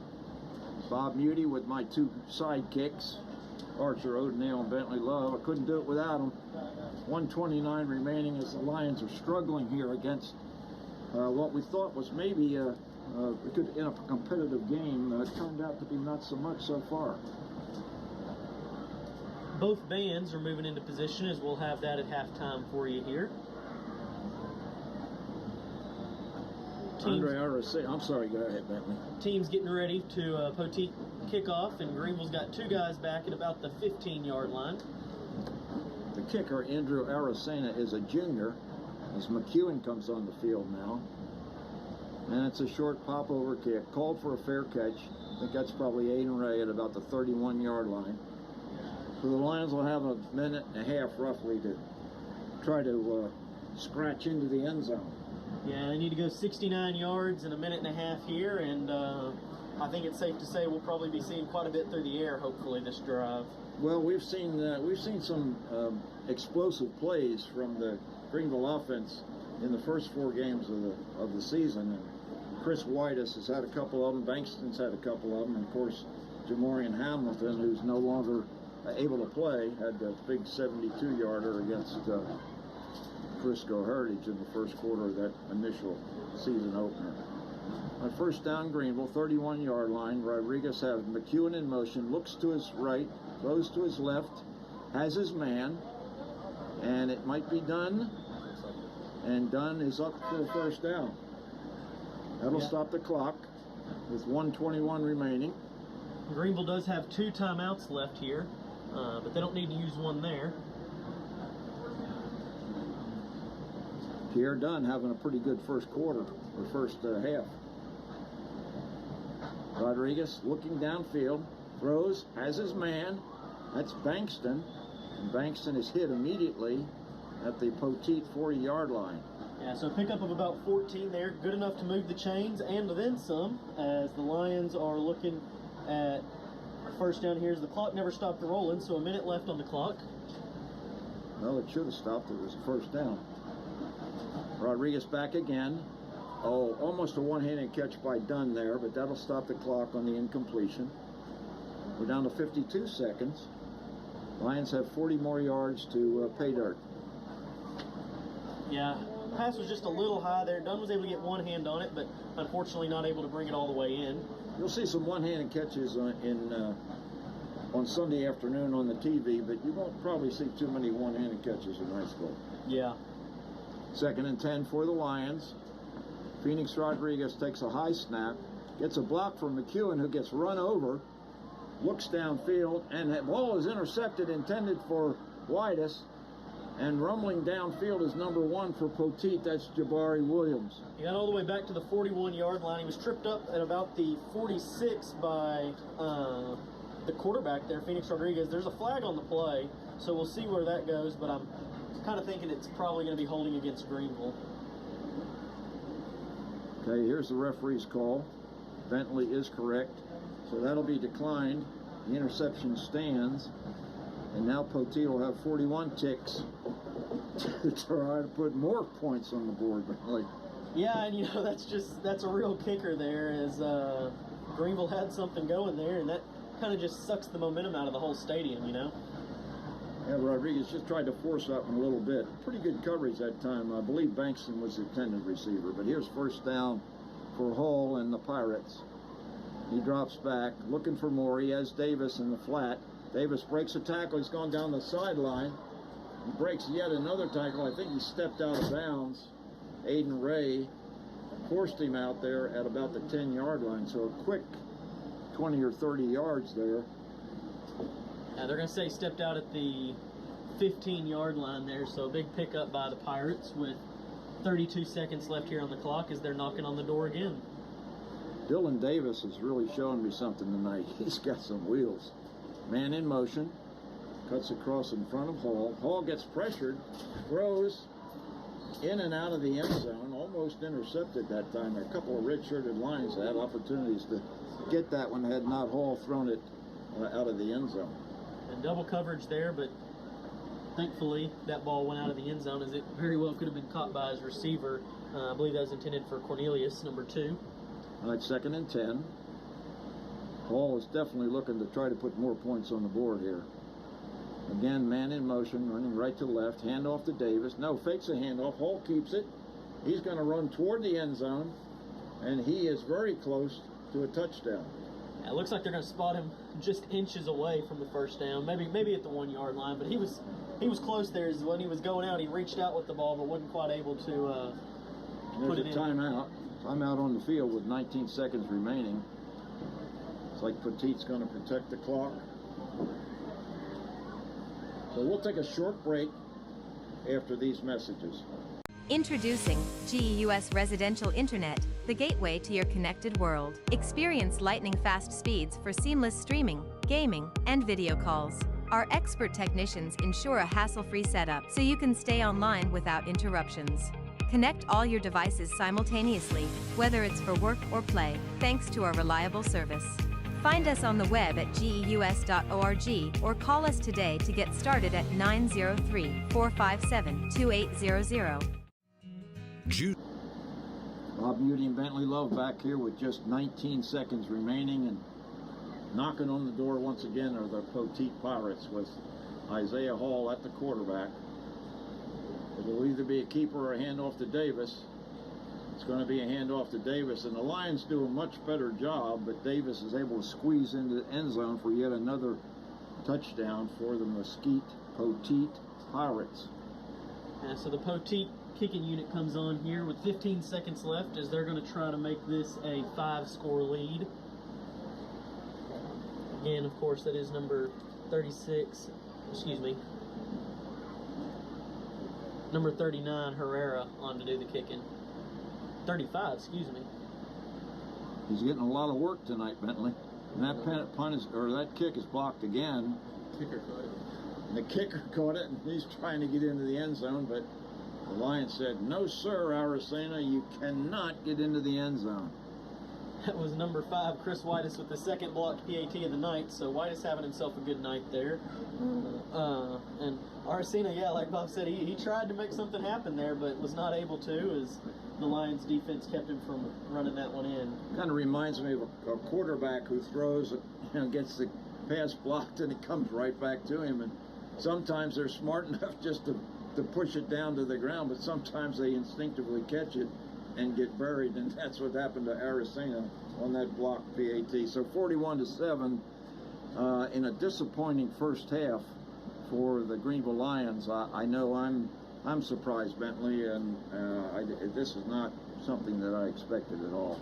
Yeah, I got to say, I remember Poteet looked pretty good last year, and looking at their quarterback this year, Hall, I think, being that he's just a sophomore, I think it's safe to say they're going to be even better next year than they were this year. Yeah.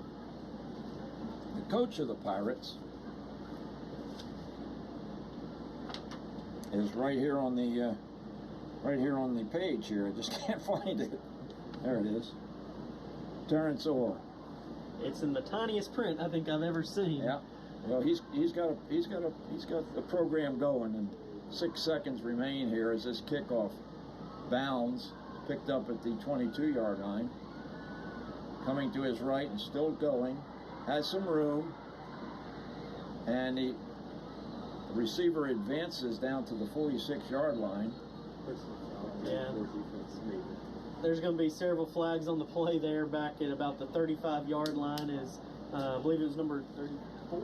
Number 34 on the defense got into it with number 40, Aguilera, and hands to the face, and then proceeded to push his helmet off of his face, and then they got into it a little bit after that. So we'll see what the official call is here, but rough play there between the two guys. If I'm not mistaken, that was the number 8, the Kebrian Williams on the return, and he did a really nice job, as did his interference. So I don't think the half is going to end. They're still showing 7 seconds on the clock. Flag still on the field. The Lions are walking toward their own goal line, so we'll see if it was against Greenville. The offense is on the field, hopeful that maybe they can put some points on the board. 7 on the board with 7 seconds, maybe? Yeah, it's going to have to be a probably either a shot to the end zone, or I have to do something here that's not going to take up too much time or score one play. Offsetting penalties, personal fouls, unsportsmanlike conduct. So that, I guess they already walked one way, Marcher, and now they're walking the other way. So it'll be spotted right now at the 46-yard line where Williams went down. So much ado about nothing, except a score of 41-7 in favor of Poteet. And that is nothing. Yeah. Okay, first down, Greenville. Rodriguez trying to make something happen with just 7 seconds. Low snap, handoff to McEwen. And McEwen is stopped after a short game, and that'll do it for the first half here at T.A. Cotton Ford Stadium. 41-7 in favor of Poteet. We'll take a short break, and we'll be back to wrap things up before the band plays.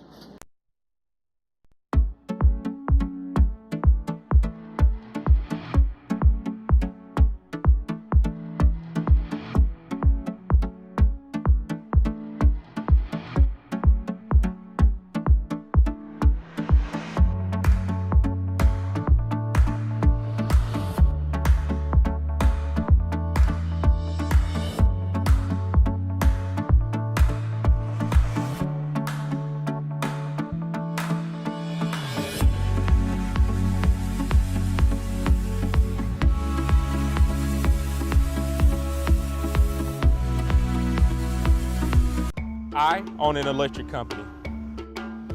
I own a power plant. I own an internet provider. Because I'm the owner, real people answer my calls. Since I'm the owner, I can walk right in and talk to people face to face. As an owner, a technician comes to my house to make sure my internet problem is fixed right. At Juice, we treat you like you own the place, because you do. Juice, true local ownership. At Juice. Welcome back here to T.A. Cotton Ford Stadium. My name is Bentley Love, and before we go to the bands for halftime entertainment, we'll give you all a little rundown on what's kind of going on around the area, as well as around the district. So starting off in the district, Crandall is taking on Corsicana right now in Crandall. Crandall holds a 24-14 lead. Midlothian Heritage is playing Ennis in Ennis. Both those teams have a 2-2 record. Don't have a score on that game, but I have a feeling that could be a real good game. And then Kaufman and Terrell are playing each other. Terrell leads Kaufman 14-7 at home for the Terrell Tigers. That kind of wraps up the district. Looking at the kind of area around here, Hunt County, things like that. Caddo Mills is taking on Crum tonight in Caddo Mills. Caddo Mills boasts a record of 3-1 and are currently leading in this game 17-14. And then Lone Oak is taking on Chisholm at home. Don't have a score on that game, but Lone Oak so far is has a 3-1 record, while Chisholm is 1-3. So hopefully the Buffaloes will be able to pull that game out tonight.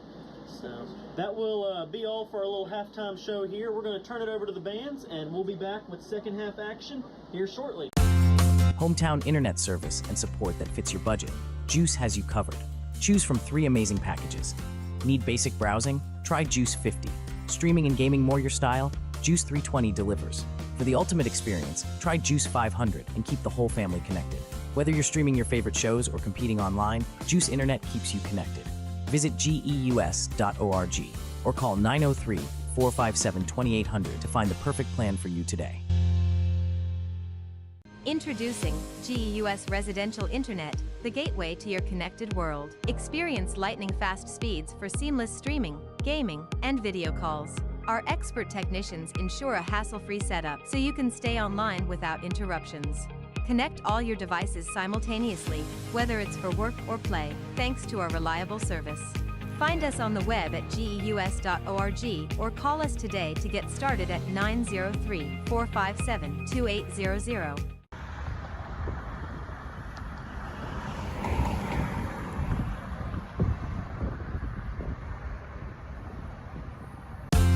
Public power means that your utility is community-owned and not for profit. It is a commitment to our community. We pride ourselves in local leadership and accountability. At Juice, our mission goes beyond delivering electricity. It's about providing low-cost yet reliable and high-quality electricity, television and internet services, and giving back to the community we live in. At Juice, public power means local leadership and a shared vision for a brighter, more connected Greenville. Together, we're lighting the way to a better future. I own an electric company. I own a power plant. I own an internet provider. Because I'm the owner, real people answer my calls. Since I'm the owner, I can walk right in and talk to people face to face. As an owner, a technician comes to my house to make sure my internet problem is fixed right. At Juice, we treat you like you own the place because you do. Juice, true local ownership. When Juice first brought electricity to Greenville, the world looked like this. Today, more than 130 years later, the world looks like this. Some things change over time, and some things stay the same.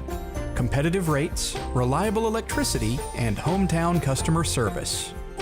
Juice, delivering reliable electric service to our hometown for more than 130 years. When Juice first brought high-speed internet to Greenville, the world looked like this. Today, more than 20 years later, the world looks like this. Some things change over time, and some things stay the same. Fast speed, reliability, and hometown customer service. Juice, delivering high-speed internet to our hometown for more than 20 years. Manny's job is making sure Greenville's power stays on. After hours, he is there to help our local team keep their 3-point lead. Juice, powering the community for more than 130 years. At Juice, we're proud of our competitive electric rates. And if you want to save even more, think about changing your thermostat by 4 degrees on some of the hottest or coldest days of the year. We call it 4 degrees of savings, and it's one way you can save money so you can have more nights out, more ice cream cones, and more fun with your family. Juice, hometown service, world-class reliability. Ever wondered why your GUS bill seems to fluctuate unpredictably? Are you left scratching your head pondering? Why are these bills so high? Are they really reading these meters, or are we just guessing? Why the highs and lows, especially when Texas weather goes from scorching to chilly? Well, here's the deal. Texas weather swings like a pendulum, impacting your energy costs. Picture this, your thermostat at 75 degrees in May, when it's hitting an average of 88 degrees. And in June, soaring to 93 degrees. That thermostat works overtime, gobbling up power. But tweaking it just 4 degrees can make a real dent in your bill. Winter months? Adjusting it down 4 degrees saves you a bundle. And going further by 4 degrees when you're out?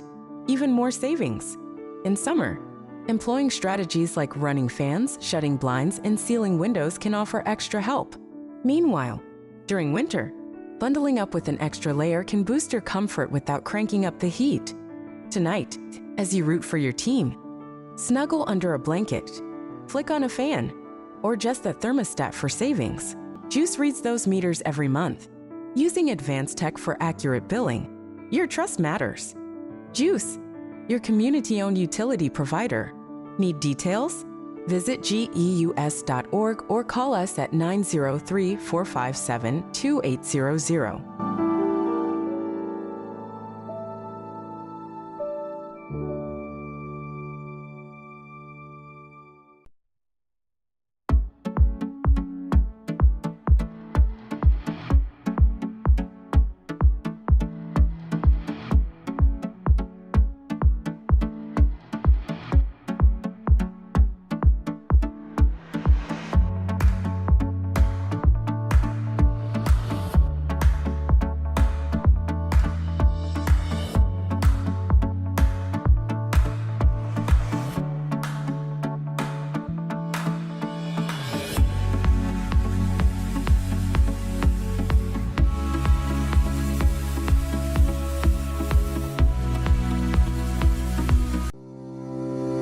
Public power is more than just a service in Greenville, Texas. It's a commitment to our community.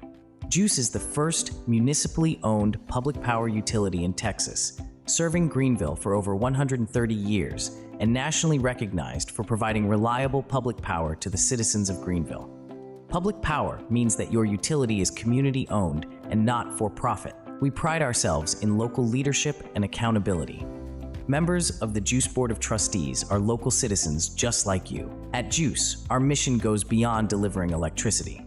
It's about providing low-cost yet reliable and high-quality electricity, television, and internet services. It's about providing world-class service and giving back to the community we live in. At Juice, public power means local leadership and a shared vision for a brighter, more connected Greenville. Together, we're lighting the way to a better future. Serving the people of Greenville is what we do. At Juice, community involvement, volunteering, giving back through sponsorships, and providing hometown service with world-class reliability are just a few of our priorities. Being a locally owned public power utility means we are your family, friends, and neighbors. Community involvement and giving is easy when you are serving your hometown. Nationally recognized reliability and service, owned by those we serve for over 130 years.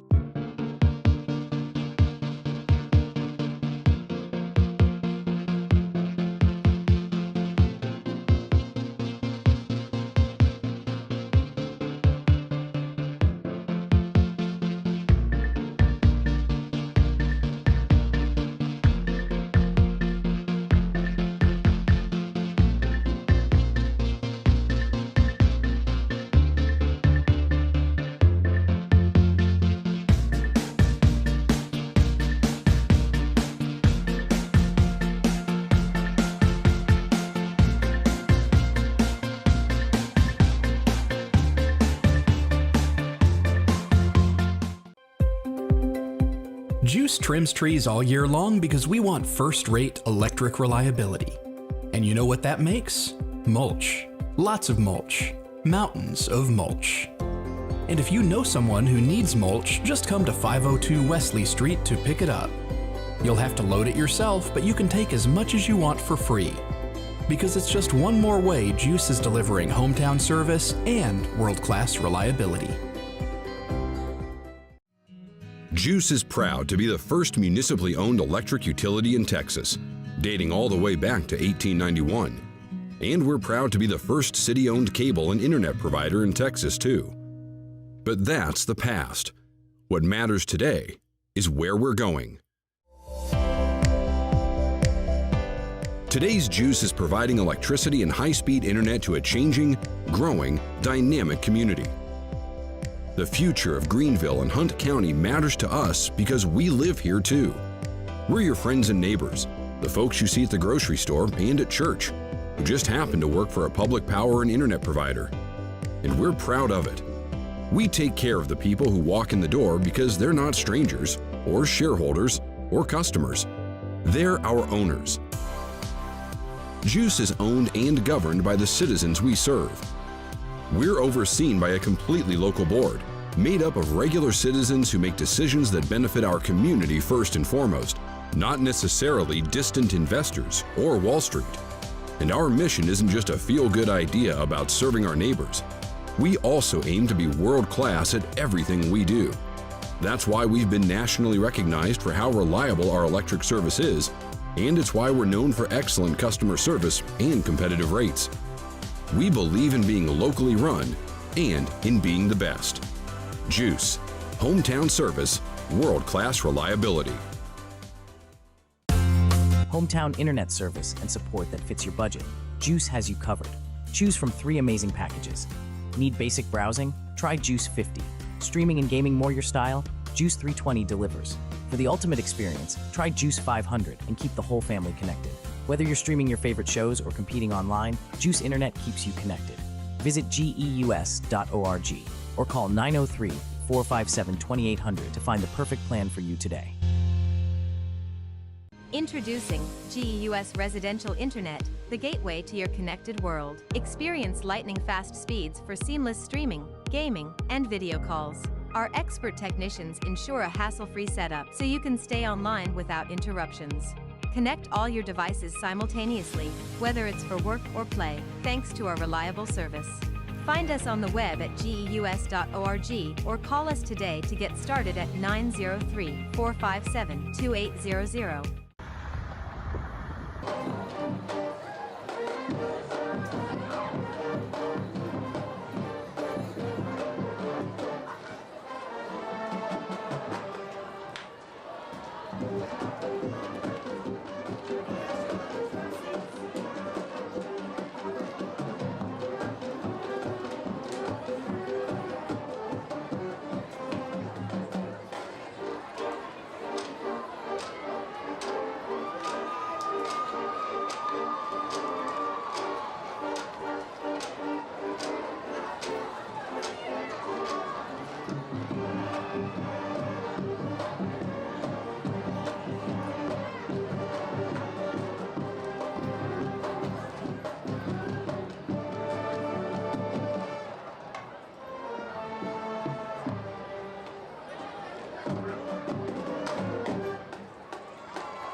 of the week, Mr. Tyson.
Medicine Stewart, the Medicine Shaw, Sacred Interest,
YMCA Cotton Ford Stadium after a couple of great band performances. Archer was really impressed with the Poteet band, and thought the Greenville band did a great job as well. I was otherwise involved in conversation when Poteet's band was going, so missed that performance, but it's always kind of fun to watch these bands, Bentley. Yeah, it is for sure, and I think I was in band my freshman year of high school, so I know what it's like to be down there on the field performing, and it's always a lot of fun. Those kids put in a lot of hard work. I mean, you know, the football guys are out here practicing hours on hours to come out here and play on Friday nights, but that band is up at the school every morning at 6:45 putting the work in over there on the student parking lot, where they've got a nice practice field painted, and because they perform on Friday nights too. But in case y'all weren't aware, they actually have a competition where all bands from certain areas come and they meet and they compete, and they get scored based on how well they do their halftime show. And Greenville actually competes tomorrow in Mesquite at Mesquite Memorial Stadium. So if you're a big band fan and you don't know about that, Greenville's band goes on at 4 o'clock, but there will be bands performing all day if you want to go over to Mesquite and check that out. That sounds like a good thing to do on a Saturday afternoon. The Mesquite Poteet Pirates will receive the second half kickoff. They lead 41-7 here as we're getting ready to begin. The Lions will be kicking off from the north end zone, or at the 40-yard line, and Poteet will be moving from our right to our left from the south. And here's Aguilar's kick. It's a short kick, and it's going to bound out of bounds at about the 20-yard line, so that'll be a 5-yard penalty against the Lions. Yeah, so that essentially would put them where they would have been if Poteet had fair caught that ball. Maybe a little bit better for Poteet, as it looks like they're going to say that one out at the 23, so it should start them out at about the 28. But you know, as Archer told us earlier, if a ball is fair caught inside the 25, it is brought out to the 25-yard line. Right. We had some updated scores, and Bentley will have those for you a little bit later. But right now, we talked about the reserves, the people that we're bringing up to help fill in the gaps, so to speak. And number 90, Jordan Rector, is only a freshman, and he's seen significant action tonight on the defensive line. In addition to that, number 20, Hutton Jaco, has been brought up. I don't know whether he's gotten any playing time yet tonight or not, Bentley. Yeah, I haven't seen him down there on the field yet. I see him on the sidelines. He's listed as the backup safety, so we'll see if he gets as much playing time, but yeah. And of course, Cooper Roberts, the sophomore defensive end, has been up for several games now. But here's Poteet's first down. Paul Roos goes to his right, and he's going to be sacked. So a good start defensively for the Lions, as Hall's going to be sacked down about the 23-yard line. Significant loss. Yeah, several Greenville Lions in on the tackle, but it was led by number 32, Isaac Balderas, Jr., there, who got the sack, and is bringing up 2nd and long for the Poteet. It's a good start for the Greenville defense here as we begin the second half. Maybe they've made some adjustments. Hall looks to the right. He has his man. I think that's Wines. And Wines is brought down nicely on that far side. Good play by the cornerback to limit that positive yardage. Yeah, it was number 21, Javion Bailey, in on the play. As that tackle was made, as Bob said, on that was actually number 8, Nile Rivers, with the catch. Hall's going to have 3rd and 11. See if he can manage that, or if the Greenville defense can get a stop here. Drops back, good pressure. The Lions have him. I think he tried to unload the ball, or did he take it with him? He took it with him. So that'll be a huge sack for the Lions, and that was again number 32, Isaac Balderas, with 2 sacks on the play. And Bob, I don't know that I saw Balderas in the game in the first half. That was exactly what I was saying. If he was in there, he definitely wasn't playing like this. So that'll bring up 4th and 20 for the for the Poteet Pirates, excuse me, as might be their first punt of the night. I think that's Pierre Dunn standing just inside Greenville territory. It's a high snap. Block kick. picked up and advanced into the end zone for a touchdown. Is that Whitus? It is. It's Chris Whitus, number 5, who does triple duty, plays offense, defense, and special teams, and he has just been putting his mark all over tonight's game. What an athlete. You know, we talked about him getting close and then finally getting a block there to start the early in the game. And here it is with the block here on the punt to get the Lions a score. So he's blocked 2 extra points, and now he blocks a punt, picks it up, and scores a touchdown. Pretty good night for Whitus. We got all kinds of movement on the offensive line, and that's probably going to be a procedure penalty. So Aguilera may have to go a little bit further with the kick. Let's see if they mark with 5 yards off against the Lions.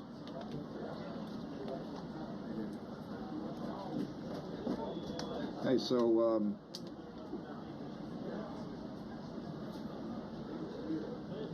actually I said Aguilera. It's Nehemiah Figueroa who is our kicker, and the ball's going to be spotted. Different holder this time. It's a low kick, and it's no good. It was number 3, Phoenix Rodriguez, in on the hold there. So we'll be scouring the sideline to see if we see Ethan Brand, as he's typically the holder. All right. The missed PAT results in a 41-13 score. And Archer telling us here, is the former kicker for the Greenville Lions, says that missed field goal or missed PAT very well could have been fear of hitting the holder's hand. That's something that a lot of kickers worry about. Well, it was a low snap once again, and Rodriguez not used to doing the holding, and anyway results in a missed PAT. While we have a short second here, I'll give you all a little bit of an updated look around the district. Midlothian Heritage is currently leading Ennis 28-14. Crandall is beating Corsicana 24-21, and Terrell is beating Kaufman 28-14. Some pretty good games around the district. What do we have next week, Bentley? Give me 1 second. Nehemiah Figueroa got the ball teed up at the 40. Deep for Mesquite. A pop-over kick, and it's taken at the 28-yard line. No fair catch. And the Lions did a good job of covering that kick. We will be playing Ennis again, or we will be playing Ennis next week at home again. Okay, so we have 2 in a row here at the friendly confines, as I said earlier, of T.A. Cotton Ford Stadium. Not been too friendly tonight. Actually, we are very friendly, very hospitable to our friends from Poteet, because we've given them 41 points. But a much better defensive stand that time, and a defensive touchdown scored by the Lions. Actually, excuse me, folks, next week is our bye week. The next week we'll be playing Ennis at home. All right, here's a handoff to Dylan Davis, and Davis is brought down quickly. That is Aguilera on the tackle. Yeah, so pickup of about 3. That'll bring up 2nd and 7 for the Pirates here. 9:46 remaining. Handoff once again, and this time there's a pre-snap penalty. Let's see if it's against them. Looks like it's a procedure penalty going against Poteet.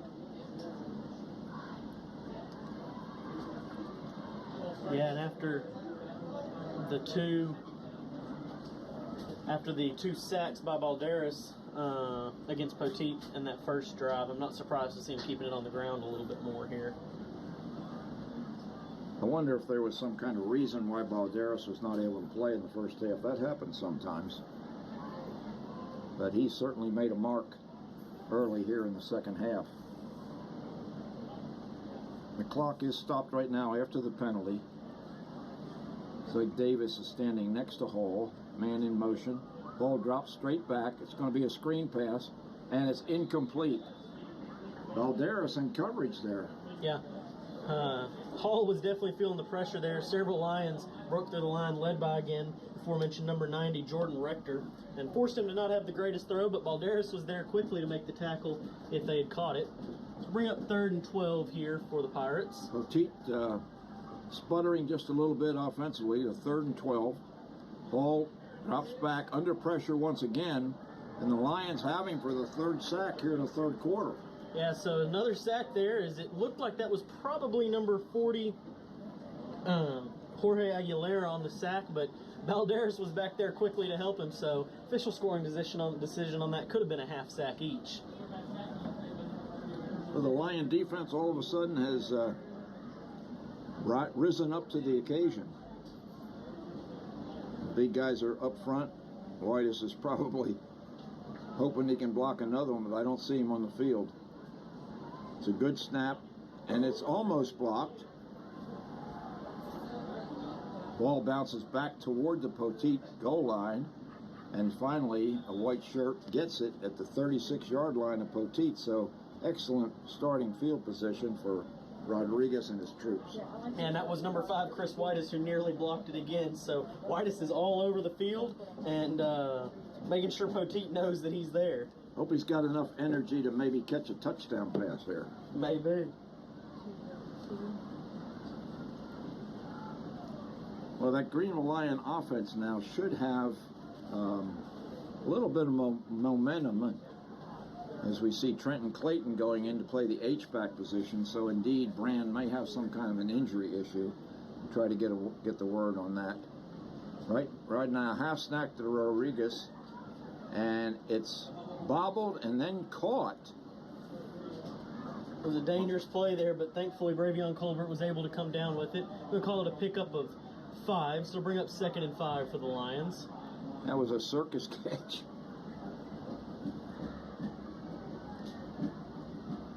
The visibility for me for the far sideline is pretty rough at my age. I'm sorry. Bankston goes in motion now, so we have trips on left. Whitus is out here to the right by himself. Now in motion is Clayton. Handoff to the running back. I think that might be Fluellen, and he's not going anywhere.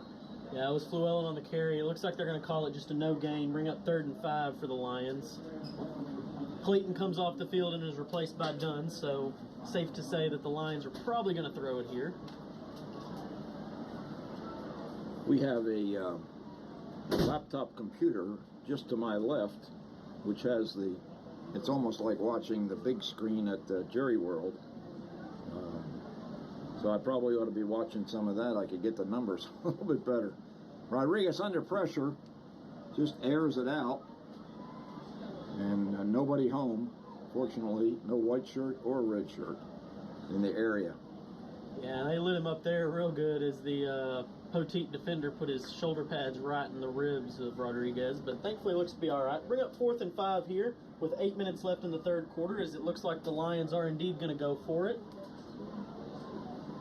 Elijah Wade and Devin Watkins are just relentless with their pressure on the quarterback. Poteet loves to bring the blitz, and Rodriguez has felt the sting several times. 4th down and 6 yards to go for the Lions, trying to convert. The bubble passes to Whitus. Whitus has got a little bit of room, and he's going to get a 1st down. Yeah, so a big play there by Chris Whitus. Give the Lions a fresh set of downs here, as they'll be looking at 1st and 10 from the Poteet 22-yard line. Did he have to climb the ladder to get that one? Yeah, he had to jump up and get it, and thankfully he was able to get back on the ground and move the ball. Another 1st down for the Lions. Rodriguez claps his hands, gets pretty good protection, finds his man. That's Colbert. And Colbert's trying to break a tackle, gets horse collared down at about the 12 or 13-yard line, and there is a flag on that tackle. There's 3 flags on the field all in the same area, so they may all be for the same play, the same penalty there, but we'll wait and see, as that penalty looks like it's going to help Greenville quite a bit. I wonder if that might be a horse collar tackle. It looked like it was to me. If that's call it a face mask. Face mask penalty would be a half the distance to the goal. I think they got him for the back of his helmet. Yeah, as Archer said, it might have been the back of the helmet, but in any event, it's results in a 1st down and goal for Greenville. Somebody blowing the horn down in the stands, pretty excited. There's Fluellen. He's dragging tacklers with him down close to the 3. And we got a little activity in the end zone. Yeah, as Julian Sixtos is walking a guy downfield. Guy didn't take too lightly to it. I gotta say, I'm a little surprised there wasn't any kind of flag thrown there. I mean, it didn't look bad by Sixtos, but a little extracurriculars by the Poteet player. I guess he didn't want that guy to get in on a tackle. A ref standing right there watching the whole thing. Second, we'll call it 4 to the end zone. Hand off to Llewellyn. He pushes forward, but he's not in. Looks like they're going to call him short. Probably put the ball right at the 1. So bring up 3rd and goal here for the Lions from the 1-yard line, as they desperately need to punch one in here. I got to say, with this production with Derek Price's team, having this laptop right here at my side is pretty nice. Now I've got the close-up of the formation, and there's a timeout against Poteet. So, and while we have a second here, while they're talking about this timeout, I just saw number 12, Ethan Brand, come out of the medical tent and take his pads off. So that's not a great sign for the Lions, as I take that to mean his night is probably done. Yeah, the senior has been a pretty effective linebacker when he's playing defense, and does a nice job providing interference for the quarterback and for the running backs when he's playing in that H-back position. Yeah, as we talked about a little bit earlier, I mean, at the H-back, they seem to, whenever he's playing H-back, run the ball to his side, and he seems to be really effective. So his teammates patting him on the back and talking to him. And I personally, outside of this, know Ethan real well, and he's a good guy. He's a fighter, and there's no place he'd rather be right now than on that field helping his team win. So I know this has got to be difficult for him. He's done a pretty nice job as a pass receiver so far this season, too, with a couple of nice catches. All right, Greenville once again now with 3rd and goal from, we'll call it the 1-yard line. Trying to get their 3rd score of the night. Second would be the second offensively with 1 defensive score. Quarterback keeper there. And not quite into the end zone. Yeah, it was close. Looks like they're going to call it a yard short. But it's kind of surprising that they would run Rodriguez up in there off right tackle. Yeah, well, especially, too, when you only need a yard and you start him 5 yards back. Now you need him to go 6. Yeah. And again, Greenville never has the quarterback under center where they can run a quarterback sneak. So you're starting at 5 yards deep. Once again, Rodriguez, and this time he gets into the end zone. Yeah, so. And there might be a penalty after the fact. And Rodriguez is not happy. Yeah. The defender threw him down after the whistle, and there's a personal foul penalty against Mesquite. And once again, Rodriguez, after getting the touchdown, gets treated kind of roughly. Yeah, and Rodriguez was pretty hot there, mad about it, and quickly we saw Llewellyn jump in and kind of grab him by his pads and push him back, and then Sixto stepped in to keep him from getting any kind of call against him, and then we saw Llewellyn kind of throw him to the ground there to say, hey, it's all right, we need you in this game. Exactly. You don't want to have your quarterback be ejected. Right now, the scoreboard has not changed. It's still showing 41-13, and I'm not sure why the guys next door haven't put up the... And there's another penalty. I feel like it's on the coach. Yeah, the coach from Mesquite might have just gotten a sideline, either a warning or a penalty. So that's probably Torrance Orr getting in the air of the official, and official didn't take it too well.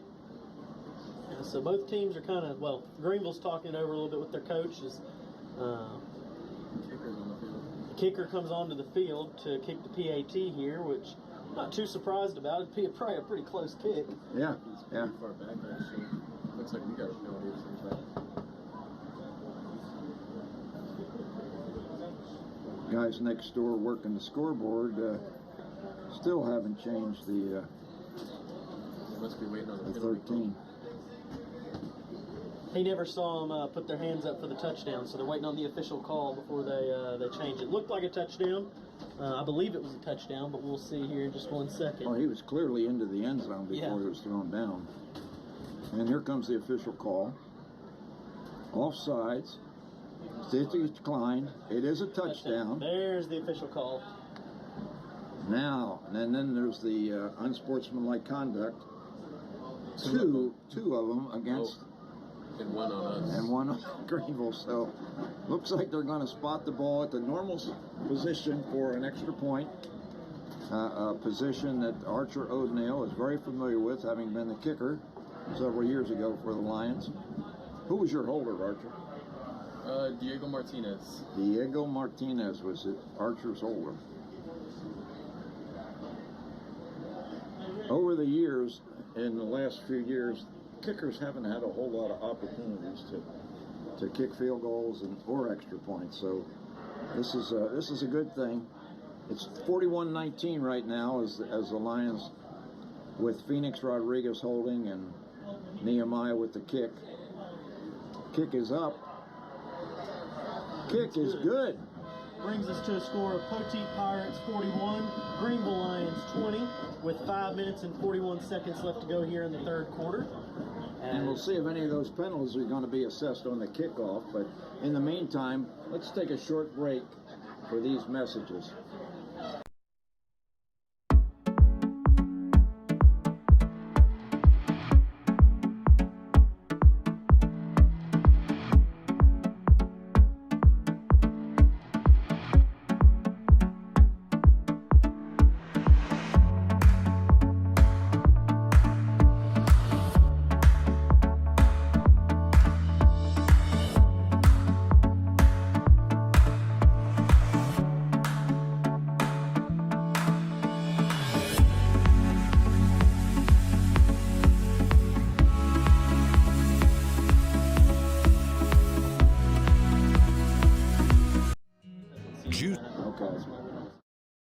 We're back, Bob Muty and Bentley Love with Archer O'Neill. We're talking about next week. We get the night off. It's pretty good, guys. Friday night off. We'll have the bye week, and then we'll be back the week after that with Ennis at home. We'll have to go out partying. We might. Or maybe not. I'm going to go out and hit the town. All right, the Lions have gotten another touchdown, 41-20 with 5:41 remaining, and it's been a much more enjoyable second half for Greenville. After all those penalties, we talked about where the ball was going to be spotted for the kickoff. I have never seen a kickoff from the 30-yard line of the opposition. Watch another onside. So look for an onside kick opportunity. I think it's the only right thing to do here. This is crazy. Greenville is kicking off from the Mesquite Poteet 30-yard line. We've got 6 on this side. It's coming this way. All right, it's coming to the right. Whitus is wide here. So let's see if Figueroa can get another good one called. And he does. And it's up in the air, and there's a scramble. Whitus signals it's Greenville's. We'll wait for the official call, but I think they have it.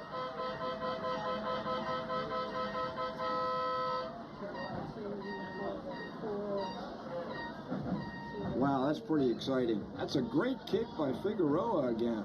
Yeah, it's a perfect kick. And they are calling it Greenville ball, so that's a great thing here for the Lions, as they are going to start with the ball at the Poteet 19-yard line, I believe, with 5 minutes and 38 seconds left to go here in this third quarter. And, you know, they were so close to that onside kick earlier in the game. Right. I said we're going to see it again, and I say at halftime I was a little not 100% sure if we would, but with the way they've been playing in this second half, lo and behold, I was right. I'll tell you what, Bentley, you're about 100% tonight, and this is kind of fun. You know, the first half, you know, we weren't having a whole lot of fun up here. No. And Greenville wasn't having a whole lot of fun down on the field. But it's been totally different here in the second half. I'll tell you what it is, Bob. At kickoff, it was 83 degrees. It felt like 87, so it's even warmer down there on the field. Now the sun is down. They're playing under the lights on their brand new field. It's 71 degrees outside now, so it feels a lot better, so they're playing better. Great, and we turned the air conditioner off here in the booth, so we got the temperature's about 71 in here, too. It's pretty good. All right, first down, Greenville. 19-yard line. Whitus.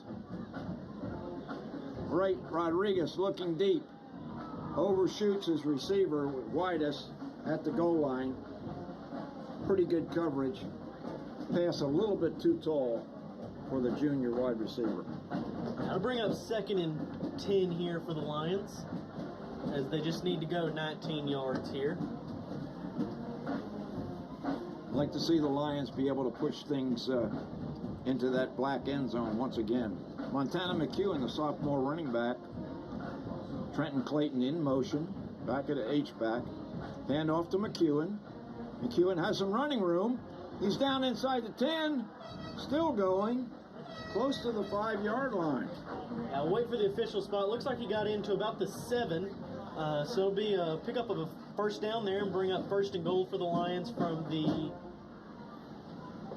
7-yard line. Guys up front doing a great job on the left side that time with Sixtos and Ibarra. Once again, a handoff to McEwen. He's into the end zone for a Greenville touchdown. There we go, folks, and that is a beautiful sight to see, as that brings us to a 41-26 score, and we'll come on for the extra point. And it looks like the Lions, I thought maybe for a minute the Lions were going to line up for a 2-point conversion, but they're in for a placement from Figueroa. Again, the substitute holder is the starting quarterback. Low snap. Figueroa gets it up, though. Great hold by Rodriguez. Great hands. And the Lions make it 41-26 with that successful placement. Yeah, it was a great hold by Rodriguez and a great kick by Figueroa. And as we see down there on the sidelines, the JROTC running the flags and now getting ready to do their push-ups. Of course, you know, they've got the board, as I think we might have a shot of that. They're going to put them up in the air and do 27 push-ups for 27 points by the Lions. I saw a couple of cadets at the senior breakfast this morning, and I said, "You guys going to do some push-ups tonight?" They said, "Well, I don't know." I said, "Well, let's hope you do," and sure enough, they got 27 to do now. You know, they rotate out, I guess, so that way each person doesn't get too tired, but 27 push-ups. Here he goes. What a turnaround, folks. 41-7 at the half. 41-27 now with 5 minutes and 8 seconds remaining here in the third quarter. So, my math could be wrong, but if my math is right, Greenville has scored 20 unanswered points in 6 minutes and 52 seconds. Sounds right to me. That's pretty quick. Yeah, well, remember one of them was a defensive score with a blocked punt by Chris Whitus, who scooped it up and trotted into the end zone, and that was the second score, and 2 more since then. Here's Figueroa's kick. It's a pop-over kick taken. Is that Wines? He's going to the right side. Now he's cutting back. Slips a couple tackles. The Lions bring him down at about the 25-yard line.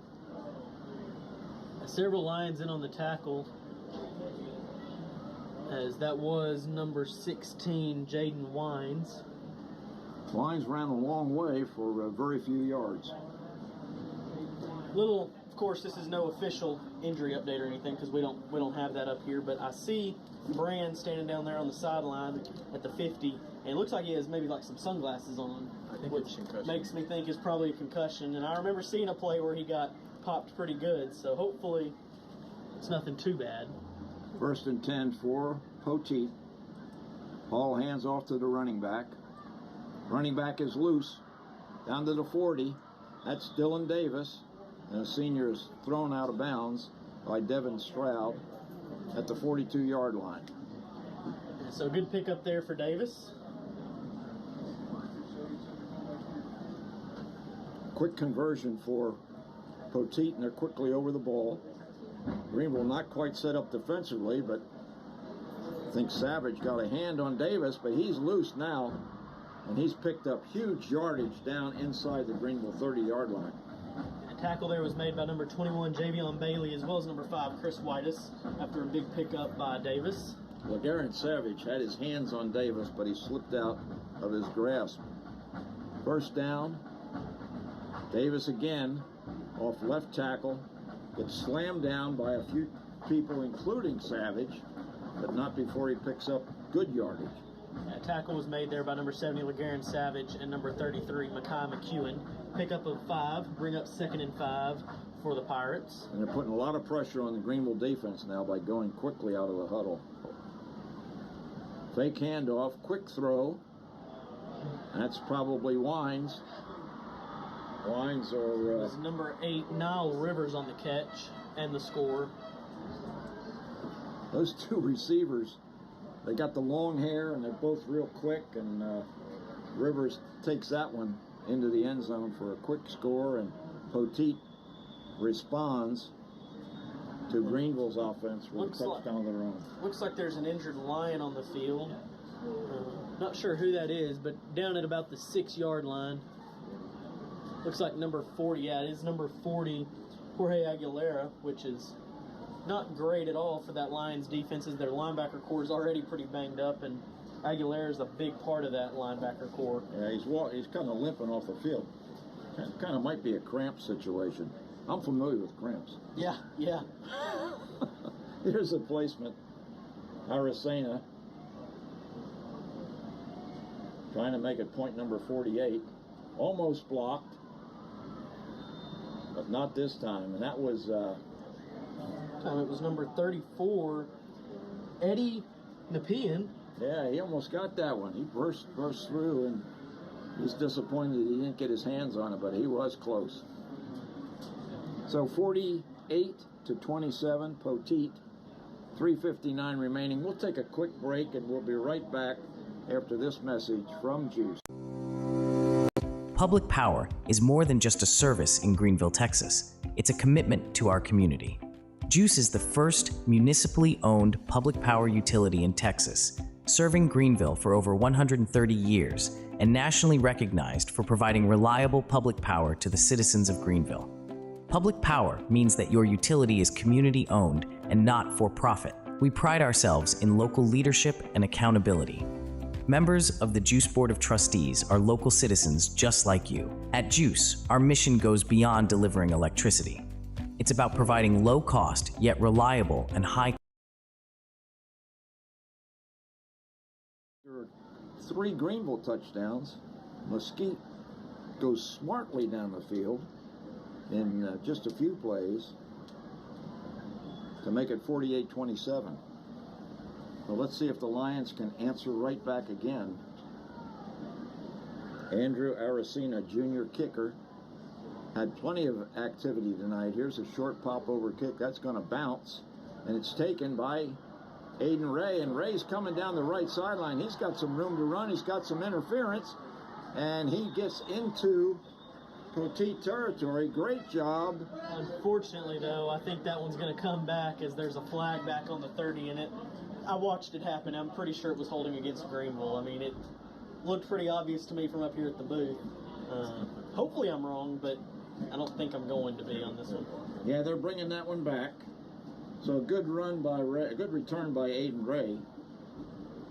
Ray is a junior, gets a lot of playing time in the defensive secondary, and is always involved with kickoff returns. So a special teamer and an important part of this Greenville contingent. But indeed, that one's coming back.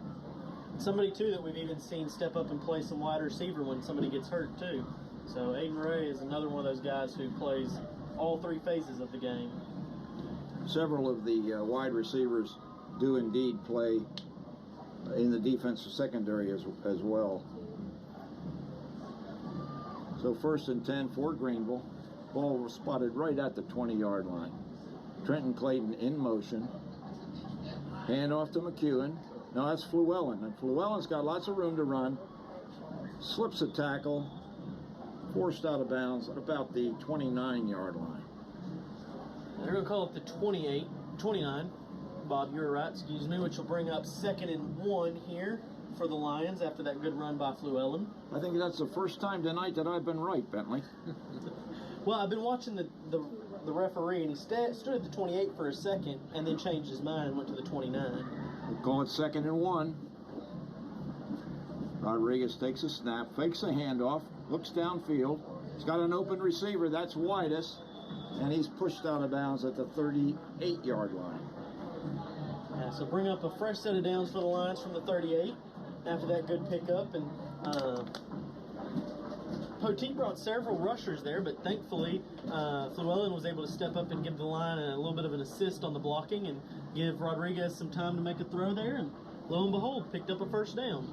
Well, hopefully some offensive protection adjustments were made at halftime. Handoff to Llewellyn. Llewellyn's got some room up the middle, and he is close to moving the chains. He's right there. I think they're going to give it to him. Looks to me like they should give it to him, and they are going to give it to him. So it'll be 1st and 10 for the Lions from their own 48-yard line. That time running behind Nick Martin and James Hamilton on the right side of that Greenville offensive line. 1st and 10 Lions, 48-yard line. Blitz look. Here they come. Rodriguez under pressure. Scrambles to his right. And he steps out of bounds. Maybe a yard picked up. There's a flag back there at the 41. So we'll see. He's going to be holding on the offense. So that pickup of 2 there is going to come back. And no telling who it was, but Llewellyn was obviously in protection. And Bravion Colbert's down. Number 1, Bravion Colbert is down with what appears to be maybe a head injury as he's holding his head and just took his helmet off. All right. And is spitting. We'll take a timeout while the trainers attend to Colbert. Tiffany will be back. Maybe give us a minute or so.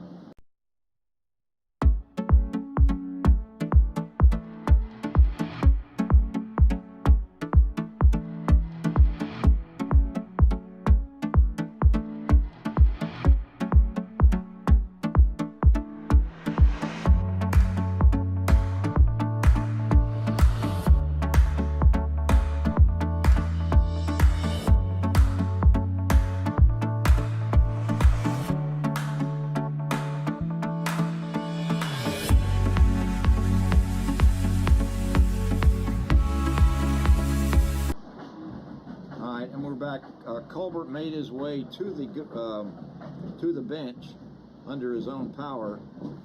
Trainer's looking at him. We're speculating possibly got the wind knocked out of him, which is never fun. Anyway. 1st and 20 here for the Lions. Yeah, long distance situation. Quick throw to Llewellyn. Picks up a block from Martin, and he's got good yardage. Dropped the ball out of bounds after the hit, but he's into Poteet territory, and this will bring up a manageable situation on 2nd down. Yeah, so brings up 2nd and 6 here, so there's a pickup of 14 on the play. So great run there by Llewellyn. I mean, it was a pass technically, but waited to get use his legs and get something happening out in open space. Yeah, how about Nick Martin getting downfield and clearing the way for him too? That's quite a. Here's a throw, and he misses Bankston. Has to get rid of it early because of the pressure, and maybe delivered it a little bit too early before Bankston got out of his break. Yeah, he was fixing to get popped, so he had to get rid of that one, but it will bring up 3rd and 6 here. But definitely would rather that than him get sacked for a big loss there. You think this is 4-down territory? I think it depends on how much they get, but I would say yes for sure. Bailey in motion. Now he comes back. Rodriguez is back, getting some pressure. Has a man, overshoots Bailey, or maybe he was intending for Aiden Ray, but the pass falls harmlessly to the turf. So that'll bring up a 4th down. And it looks like they're going to bring the punt unit on here. This will be the perfect opportunity for a fake punt. Archer just called it, and I was thinking right along with you, partner. I was too. We talked about it a little bit here and there. I mean, that's one of the pros to having your kicker as a punter. He's pretty far back. Yeah. Ball is spotted at the Poteet 48, and it's a good kick, and it bounds toward the goal line, but it might have been out of bounds earlier. Let's see what it looked to have been touched by a Greenville player. I think that was number 6, Devin Stroud, who touched it because it was going to go out of bounds, and so he wanted to make sure he knew where it was going to be spotted. So it looks like they're going to spot it at about the 12-yard line of Poteet. So a good punt there. Coach Collins definitely wanted to play field position there, and maybe the Lions defense can can get a turnover on downs, get good field position back again for the Lion offense. 2:17 remaining here in the third quarter of a 48-27 game with Poteet out front. Sophomore quarterback is Isaiah Hall. He's got two receivers right, one to the left. Running back has the ball. That looks like that might be Jaquan Parker on carry that time as Dylan Davis gets a break. And tackle was made there by number 70, LeGarren Savage, as well as number 15, Trenton Clayton. 2nd and 8 for Poteet. As the Lion defense is definitely doing better this half than they did in the first half. Snap to Hall. He looks downfield. Throws it before his receiver gets out of his break. He was looking for Cornelius there, but once again, the pass is incomplete. So bring up 3rd and 8 here for the Pirates. Hall kind of got rid of that quickly too, so he must have been under a little bit of pressure from Savage and his mates. 3rd and 8 for Poteet. Parker in the backfield with Hall. Hall gets a low snap. Under pressure. He's back in his end zone. Fumble the ball. He picks it up. This is going to be a safety, I believe. It was fumbled out of the back of the end zone, so it is a safety. It is a safety. And that was a lot of pressure there by several guys. I'm not sure if I got everybody's number, but it looked like number 40, Aguilera, was back out there and in on the pressure for sure, as well as number 32, Isaac Balderas, and then of course number 70, LeGarren Savage. So 3 guys who've been making a big difference for this Lions defense continue to on that play. We've had several plays here in the second half defensively where it looked like it was a jailbreak.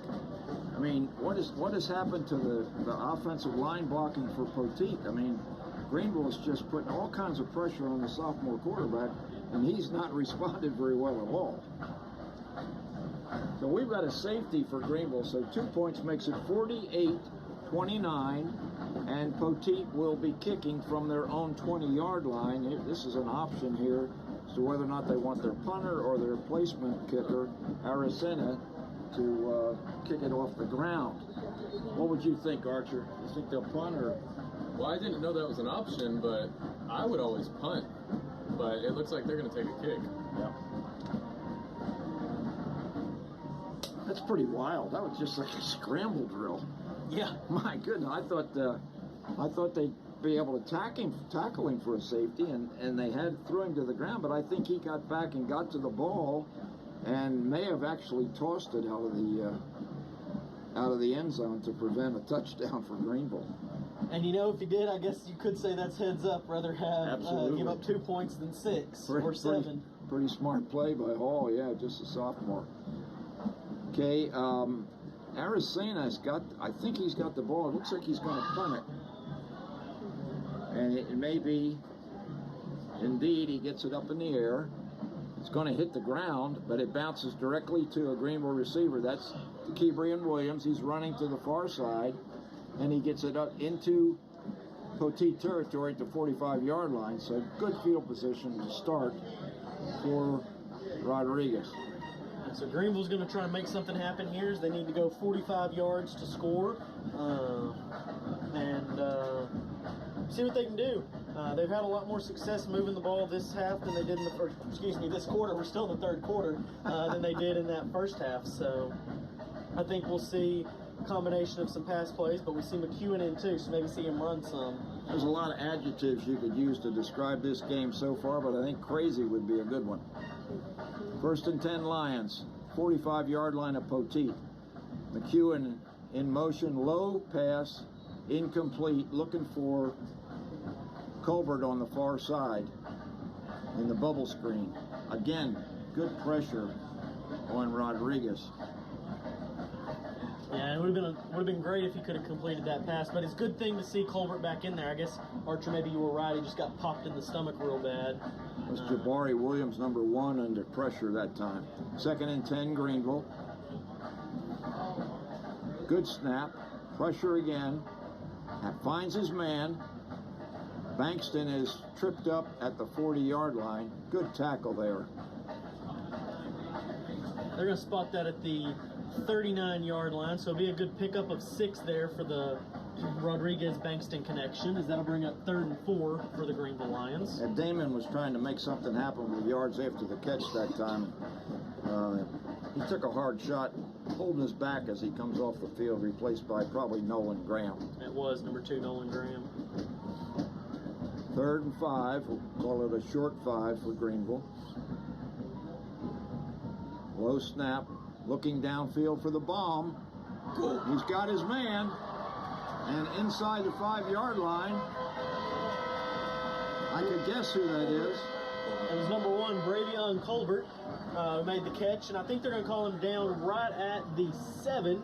So a great play there by the Lions, as we see number 4, Aiden Ray, come in to relieve Bravion Colbert, and number 15, Trenton Clayton come into the game. We'll call that the sophomore connection.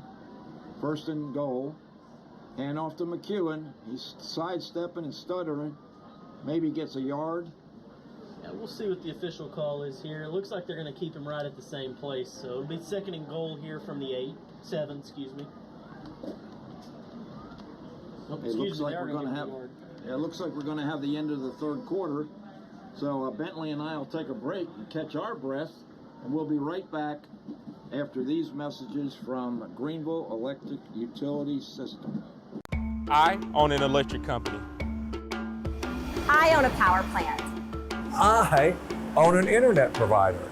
Because I'm the owner, real people answer my calls. Since I'm the owner, I can walk right in and talk to people face to face. As an owner, a technician comes to my house to make sure my internet problem is fixed right. At Juice, we treat you like you own the place, because you do. Juice, true local ownership. Juice trims trees all year long because we want first-rate electric reliability. And you know what that makes? Mulch. Lots of mulch. Mountains of mulch. And if you know someone who needs mulch, just come to 502 Wesley Street to pick it up. You'll have to load it yourself, but you can take as much as you want for free. Because it's just one more way Juice is delivering hometown service and world-class reliability. Manny's job is making sure Greenville's power stays on. After hours, he is there to help our local team keep their 3-point lead. Juice, powering the community for more than 130 years. Serving the people of Greenville is what we do. At Juice, community involvement, volunteering, giving back through sponsorships, and providing home. 2nd and goal from the 6. All right, we're back. 2nd and 6 from the 6-yard line for the Greenville Lions. 48-29 as we begin this 4th period. This game's not out of reach. The way points have been going up on that scoreboard. Yeah. Lions definitely need to punch this one out. Phoenix Rodriguez has sophomore Montana McEwen in the backfield. Nolan Graham is split out to the left. We have stacked receivers on the right side. Man in motion now is Whitus. And there is a stoppage of play. And it looks like the Lions have called a timeout. That's unfortunate. There was some confusion there coming out of a quarter break. Boy, you hate to burn the timeout there, Bentley. Yeah, you never want to. Maybe I misread it, but it kind of looked like they signaled the timeout for Poteet. Yeah, you did. So, hate that for them, but we'll take it. Give the Lions a second chance here to talk things over. It looks like they only had So, maybe they didn't have enough players on the field. So, what I thought was a Greenville timeout turns out to be a Poteet timeout. So, they're down to 1. Greenville has their full complement, and I'm sure happy about that because we might need those timeouts later in this one. Yeah, we might. Okay, once again, 2nd and goal from the 6-yard line. Those stacked receivers again. Let's see if Whitus will go in motion as he did earlier. If he does, it's the same play call. Rodriguez swings his arms, talking to those wide receivers. Here comes Whitus. Good snap. Rodriguez throws, and it's picked off, and nothing but green between that defender and the goal line, and Rodriguez is able to push him out of bounds. And that's Jabari Williams with the interception, and what a change in momentum there. And that's the danger of throwing the ball in such a short field that's such a compact area, and then there's not much behind him. But that was a great catch there by number 1 Jabari Williams. That just changes the whole specter of the game, because I really thought Greenville was going to make it 48-36, and consequently now we've got Poteet starting in Greenville territory at the 47-yard line. So ill-advised throw, I guess, that time by Rodriguez, who's been under pressure, admittedly, all night long. I've seen some good things, though, from this Greenville Lions defense here in this second half, so hopefully we'll see some more good things here as they've got a short field to defend. Hand off to Davis. Davis is hog-tied at about the 43-yard line. To Rodriguez's credit, he did respond by at least getting Williams out of bounds before he went all the way for what would have been a 99-yard interception return. Yeah. Davis again with the carry, goes to his left, spins off a tackler, runs into Aguilera and somebody hanging on at his feet. That might have been Trenton Clayton. Tackles were made there by number 15 Trenton Clayton, as well as number 40 Aguilera. So to bring up 3rd and 4 here, as I think it might be safe to say they're probably going to keep the ball on the ground here. Eddie Nepian into the defensive lineup for the Lions. See if they can get a turnover on downs here. It's 3rd and 5. Ball looks over to the sideline. Now he checks with his receivers. Play clock down to 8. Seems to be some confusion. Man in motion. There's the snap. Running to his left is Hall. And Hall's got a first down and more. Got all the way down to, it looked to be about the 23-yard line. And I was right, they kept it on the ground, but that's not how I expected him to move it. I expected him to give it to Davis. Hall does a pretty good job with his legs. He's pretty balanced quarterback for a sophomore. You can understand why he's playing, and they've moved Joyner to receiver. Ball back, gets some pressure, throwing deep, and that was almost intercepted at the goal line. Yeah, it was number 21, Javion Bailey, in coverage of the pass intended for, I'm not sure who that was on the far sideline. He hadn't quite turned where I could see his number. That might be Joyner. Number 7. No. It's number 2, I think. Cornelius. Sorry, I think 7 me, yeah. No. Well, 7's a quarterback, Archer, so don't be telling me it's number 7. Hey, if he'd thrown it that close to himself, I'm pretty impressed. But all right. 1st and 20 after a penalty. And Davis is stopped in the backfield. That's the first time I believe they've tackled him for a loss. I think so, and if not, definitely a loss that big. So was that Savage in there? Or Coronado? Coronado wears 72, Savage wears 70. One of those two big guys was in on that one, and that forces a 2nd, and we'll call it 22. In motion, goes, and here's the throw, and it's over the head of the intended receiver. It was intended for number 8, Nile Rivers, but it was number 6, Devin Stroud, I believe, in coverage. You know, we got some guys on this Poteet team that got some hair now, I'm going to tell you. They got the Richard Sherman look. 3rd and 22 here in the 3rd quarter. 9:35 remaining. 4th quarter, I'm sorry. Man in motion. Pressure, screen pass to Davis. And this time the Lions having good defensive play over there by Bailey. So he got up about to the original line of scrimmage there, maybe a yard short, as that's going to bring up 4th and 11 here. And it looks like they're going to keep the offense on the field. I guess they feel like they can't make a field goal from that point, which it's high school football. It would be a long field goal. but at the same time, too short of the field to punt. Right. 48-29 is the score. 9 minutes remaining, the clock running. Poteet in no hurry with 15 seconds remaining on the play clock. 4th and 11. Ball steps up to the line of scrimmage, backs up, got a man in motion, crosses in front of him. Greenville responds by moving their defensive back. Ball is under pressure, but there's a pre-snap penalty. Might have been a delay or a procedure penalty. Delay came, so that stops the clock and moves Poteet back an additional 5 yards. 4th and 16 now. Well, the Lions definitely be looking for a pass here. They got to put the clamps down on those wide receivers. See if possibly Hall will go with that screen pass again to Davis. Oh, he goes with a short punt.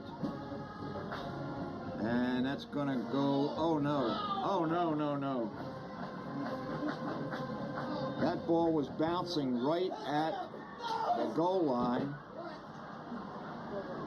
And the Greenville receiver touched the ball at about the 1 and then must have fumbled it. And Poteet gets a touchdown? Oh my goodness. That's just unbelievable. Yeah, I mean, you don't want to get anywhere near that ball. Just let it go. I thought it was going into the end zone for a touchback. And DeKebrian Williams, for some reason, tried to touch the ball, and I don't know whether he ever got his hands on it or not, but the ball got loose, and Mesquite recovered it for a touchdown. That's just crazy. Yeah, I mean, it is. That makes 0 sense. Wow.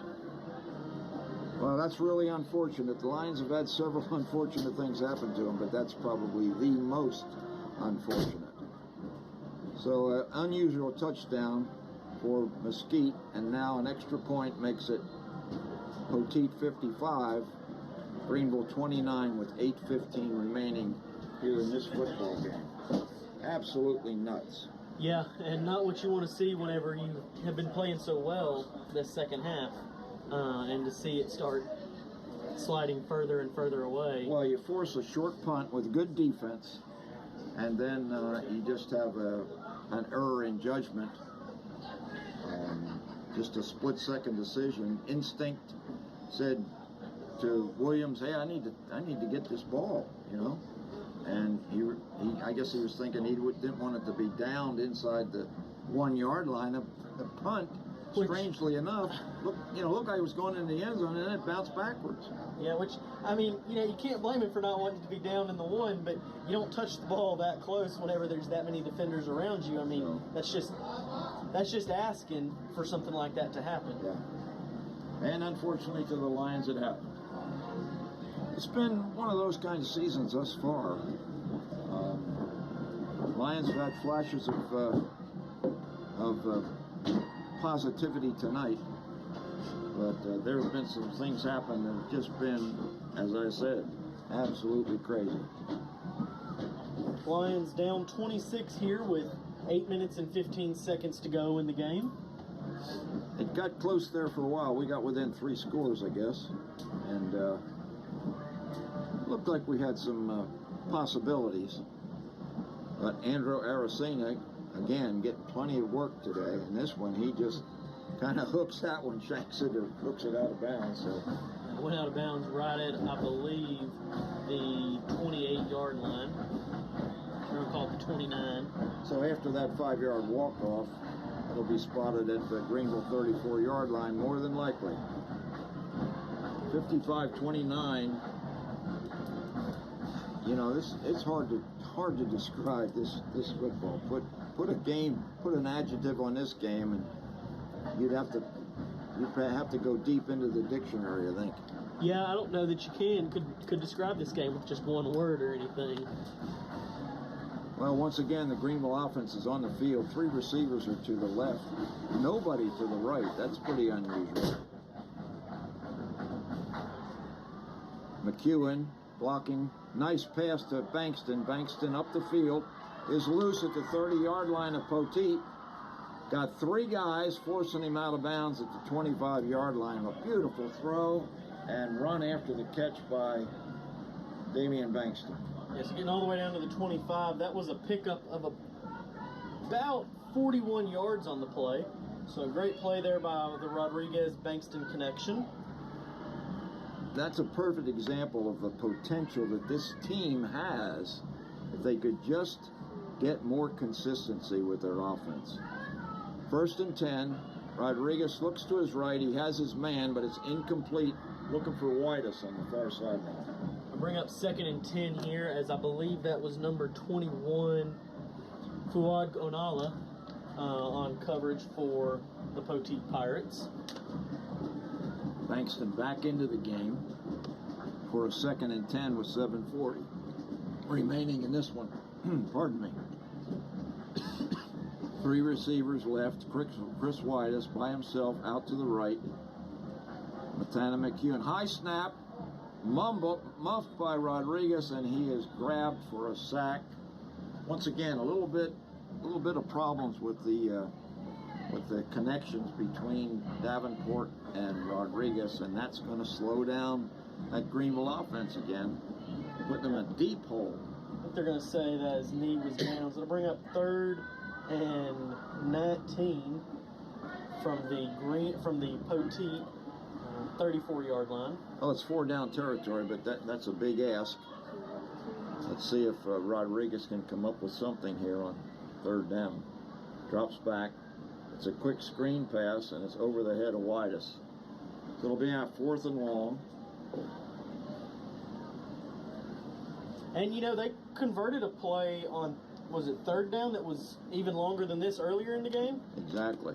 Yeah, I think it was maybe 37 yards or something. Yeah, it was something. Yeah, the full play was 37 yards. I think they needed 28 or so to get a 1st down, but they ended up putting it in the end zone. So.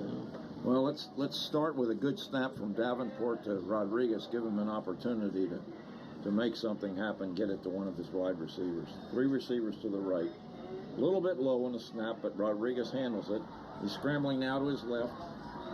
He's not going to pick up the yardage he's needed for a 1st down. So again, Rodriguez forgets that he needs to get 19 yards when he scrambles for a gain of about, 10? Yeah, it's probably a gain of about 14 or so.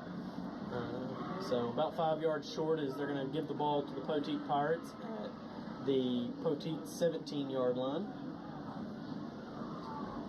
Yeah, you almost wonder if in these situations that Rodriguez forgets what down it is, because even as a sophomore, you would have thought that he would have known that he had to throw the ball down past the line to gain as opposed to trying to run for half that distance.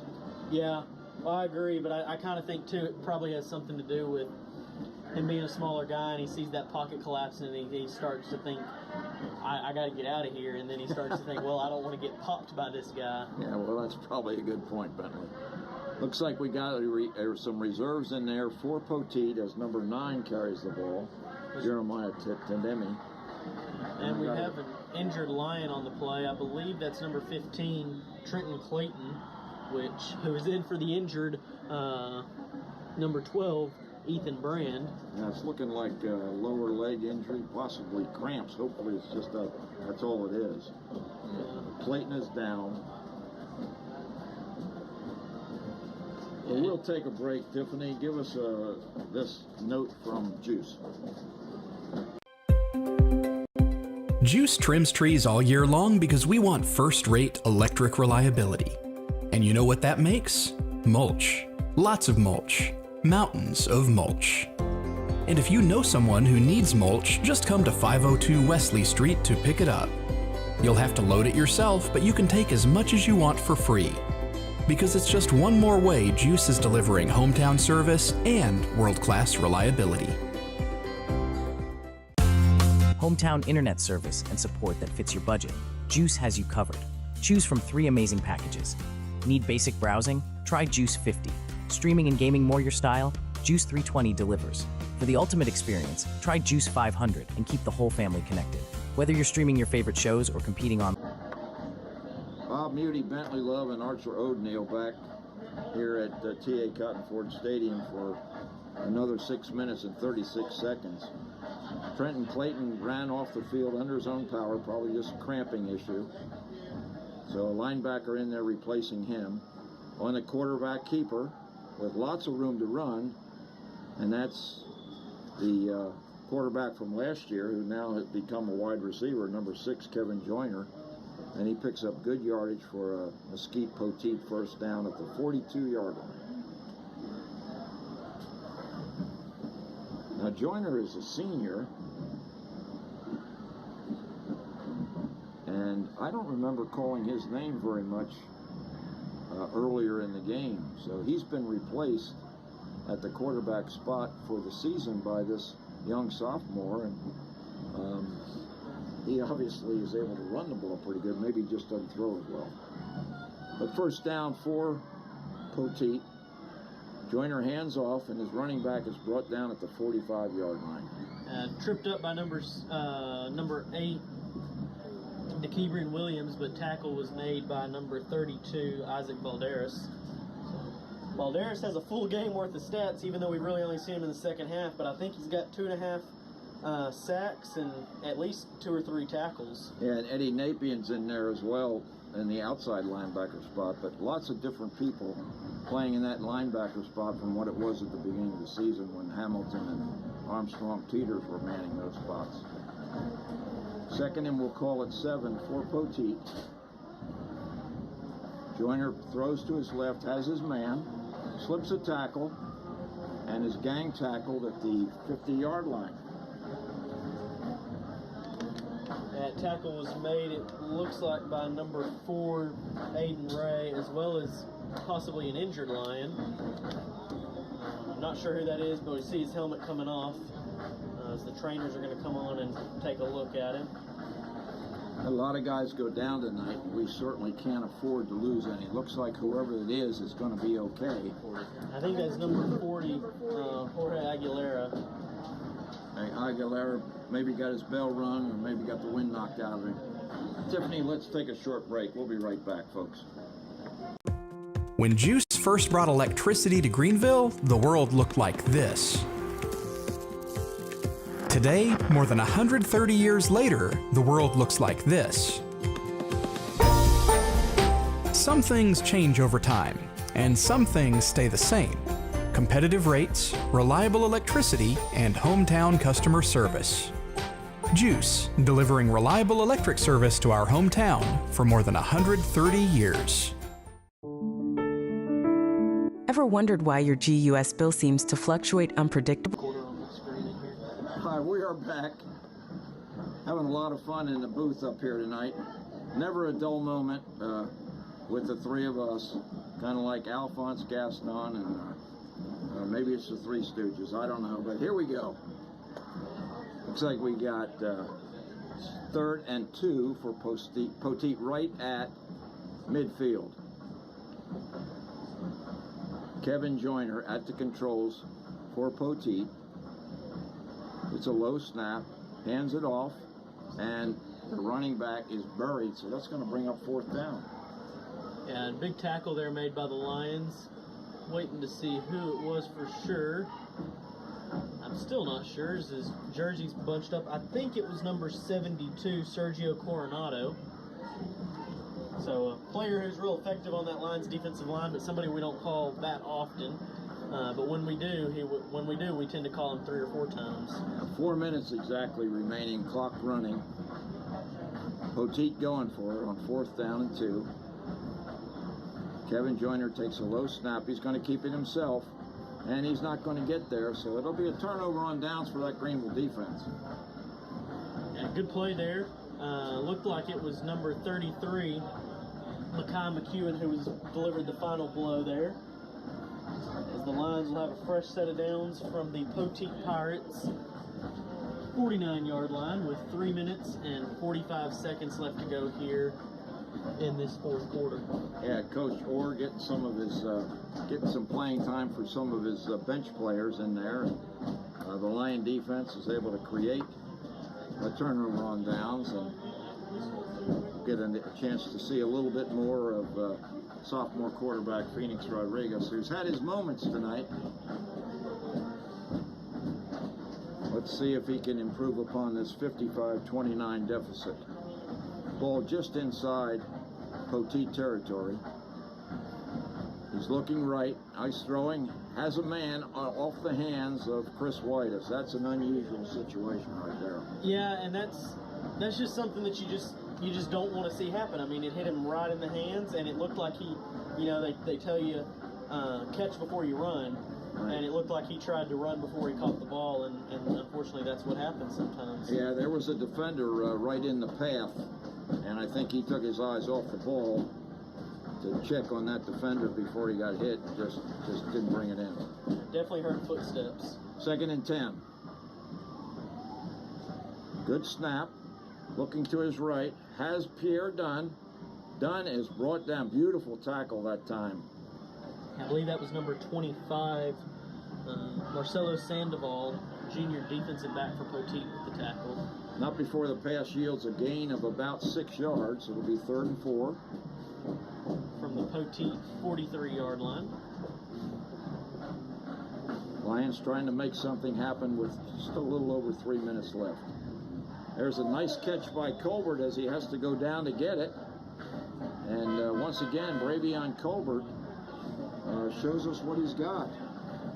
Yeah, great play there by Colbert. Bring up 1st and 10 for the Lions here from the Poteet 32-yard line. I think I'm just going to call that the sophomore connection every time it happens, and I think it's going to happen a lot the rest of this season. Low snap, handled by Rodriguez. He looks to his right, has his receiver once again. It's done this time for a pickup down to the 25-yard line. Clock stopped, 2:48 remaining. It's a smart play there to get out of bounds by Dunn. Bring up 2nd and 3 here. In the backfield with Rodriguez. Right now, looks like the junior running back Llewellyn is in there with him. I think they're probably going to stay with the passing game. Rodriguez looks downfield, and he just misses Bankston. Bankston looking for a call. I don't see a flag. Yeah, not a flag. It was a little bit close there, but looks like they're going to just go ahead and call that a no call. Bring up 3rd and 3 here for the Greenville Lions. I'd like to see him be able to, get a little morale boost by getting that ball into that black end zone with the white Lions outlined in red. Just beautiful, beautiful facility here with this new stadium, field, and track. Okay, here's Rodriguez with Dunn in motion. Gets some pressure, still alive, finds a man. That's going to be a 1st down for Greenville. And there's a penalty on the play. It looks like it's going to be face mask probably against Poteet. So big pickup there by the Lions, and then there will be some more tacked on for the penalty. I'll tell you what, the senior Pierre Dunn has had some moments tonight. Done a good job. He gets the conversion there, and a nice job by Rodriguez to keep his poise and keep his eyes downfield and find Dunn for the 1st down conversion. After the penalty, it stepped off. It's going to be at the 7-yard line, so it'll be 1st and goal from there. Down to 2:31 on the clock. Llewellyn in the backfield with Rodriguez. Hands off to Llewellyn. Llewellyn is moving toward the end zone, and he's in for a Greenville touchdown. There we go. And, I think they saw what happened last time when they had the ball that close and threw it and decided it'd be better to run. So we do have an injured Pirate on the field. It's number 20, Nick Johnson, a senior defensive back / linebacker. Yeah, that looks like it might be something serious. He went down. He kind of just like he buckled. I thought somebody threw him down, and there might be a penalty, but hopefully he is okay. Looks like the Lions are lining up to possibly go for a 2-point conversion. They're down 20 right now, 55-35. So hopefully he's okay. It's nothing too serious, but Lions showing a little bit of life here as the band and the cheerleaders are excited, and the It's changing the atmosphere a little bit here. Tiffany, let's take a break. I think the trainers are tending to this young man from Poteet. We'll find out what's wrong, and we'll tell you about it when we get back. Thank you. Hometown internet service and support that fits your budget. Juice has you covered. Choose from 3 amazing packages. Need basic browsing? Try Juice 50. Streaming and gaming more your style? Juice 320 delivers. For the ultimate experience, try Juice 500 and keep the whole family connected. Whether you're streaming your favorite shows or competing online, Juice Internet keeps you connected. Visit geus.org or call 903. All right, the player, once again, number 20, Nick Johnson, we thought he might be seriously injured, but he was able to walk off the field under his own power, thankfully for the Johnson family. Yeah, never want to see somebody get hurt, and definitely never want to see a serious injury. Okay, Lions lined up to go for 2. Llewellyn and Rodriguez in the backfield. Trenton Clayton at the H-back position. Single receivers each side, now in motion. Low snap, and Llewellyn can't handle it. Rodriguez tries to pick it up. It's just a scramble drill. And obviously the 2-point conversion attempt is unsuccessful. And that looked like ice hockey or something down there, Bentley. Yeah. So with the unsuccessful 2-point conversion, that'll bring us to a score of Poteet Pirates 55, Greenville Lions 35. Don't they have an event in rodeo called the Grease Pig? Yeah, they don't do it quite as much. They do more of a calf scramble now, where they tie like a ribbon or sometimes $100 to the tail of a calf, and you got to chase them down and get the ribbon or the money off their tail, and that's kind of what that looked like there.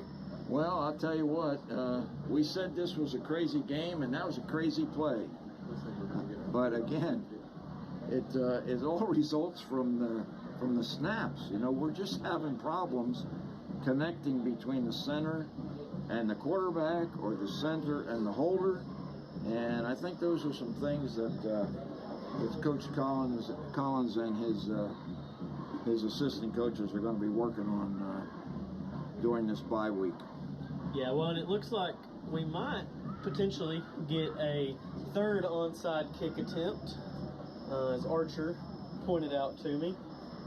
I don't think there's any doubt about it. I mean, the Lions have been successful one time and nearly successful the first time, so why not give it a shot again? And they don't have much time left on the clock and need a lot of points, so. And as crazy a game as this is, you know, it looks like they're going to go quickly. So Nehemiah Figueroa, I'll tell you what, he's got this down to a science. Let's see if he can pull it off one more time. 55-35, 2:20 remaining, and here comes the 3rd onside kick by Greenville tonight.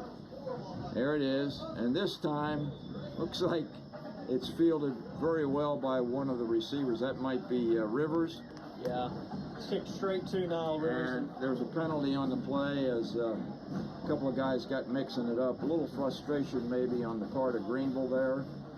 And that may be going against the Lions. So we'll see what the official call was, but I think you're probably going to be right. Well, when you give up 55 points and you have some crazy things happen that are negative, it works on your mind just a little bit. And when somebody says something or does something, you react instinctively and you end up with a unsportsmanlike conduct penalty. This one's going to go against Poteet. Hey, well, we'll take that. And Archer's telling me is on number 25, Marcelo Sandoval, the junior defensive back for the Poteet Pirates. And so that helped the Lions out a lot. You know, they went for the onside kick and didn't get it, but the Pirates are not starting out with all that great a field position. So senior quarterback Kevin Joyner will start his Poteet Pirates at the 34-yard line. Hand off to the running back. He breaks a tackle. No, he doesn't. Good tackle there by Eddie Nepion. That was number 9, Jeremiah Tatamy, the senior running back and linebacker on the carry for the Pirates. As it looks like the Pirates are probably just going to let the clock run down here to our 2-minute timeout. So, and there it is. Looking at a score of 55-35 with 2 minutes left here in the game. Bentley, maybe we've got an opportunity to check on some scores around the district. Yeah, we'll keep it here, folks. The Bugs are definitely enjoying the stadium lights here, Archer. They are just swarming. I don't know whether, I hope they're not crickets. I noticed that the crickets are beginning to appear. I was at the post office today, I think, and there were lots of crickets on the floor. And boy, I don't like those things. They can really get swarming around, but the referees are taking advantage of the 2-minute timeout, getting a little drink from the. What do you got on scores, Bentley? Yeah, so it looks like the Midlothian Heritage Ennis game has come to an end, and the last reported score was Midlothian Heritage 56, Ennis High School 21. So that game turned out to not be all that close. And Corsicana is down to Crandall 38-30, and Terrell beat Kaufman 56-14. Thank you very much for those district scores. We are the fourth game of tonight of the district, and we're down 55-35. Second down for Poteet. Handoff to the running back, and he's corralled. He carried somebody with him down close to the first down. He carried him, but the tackle was made by number 40, Jorge Aguilera. So good to see him back in the game and making plays. And there's a timeout, Greenville. Okay, Coach Collins now trying to protect the clock in hopes that possibly his defense can force another turnover on downs and get that ball back in the hands of the Greenville offense. And that's part of the reason why it's crucial to keep those timeouts as long as you can, because Greenville burns their first one here. They still have 2 timeouts left. Ball's on the 41-yard line. It'll be a 3rd down and 2 for Poteet.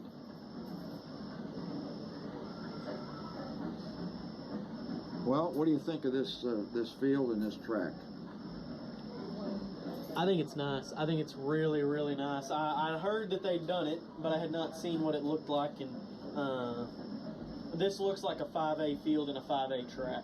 Yeah, looks like a 6A field and a 6A track, actually. It really does. This is first class. We're back to live action here with a 3rd down and 2 for Poteet. Needing a defensive stop. Low snap. Handoff to the running back. Close, but I think that's going to be a 4th down situation. Yeah, it looks like it might be 4th and 1. Timeout. As there going to be a timeout, Greenville, after the tackle made by number 90, Jordan Rector.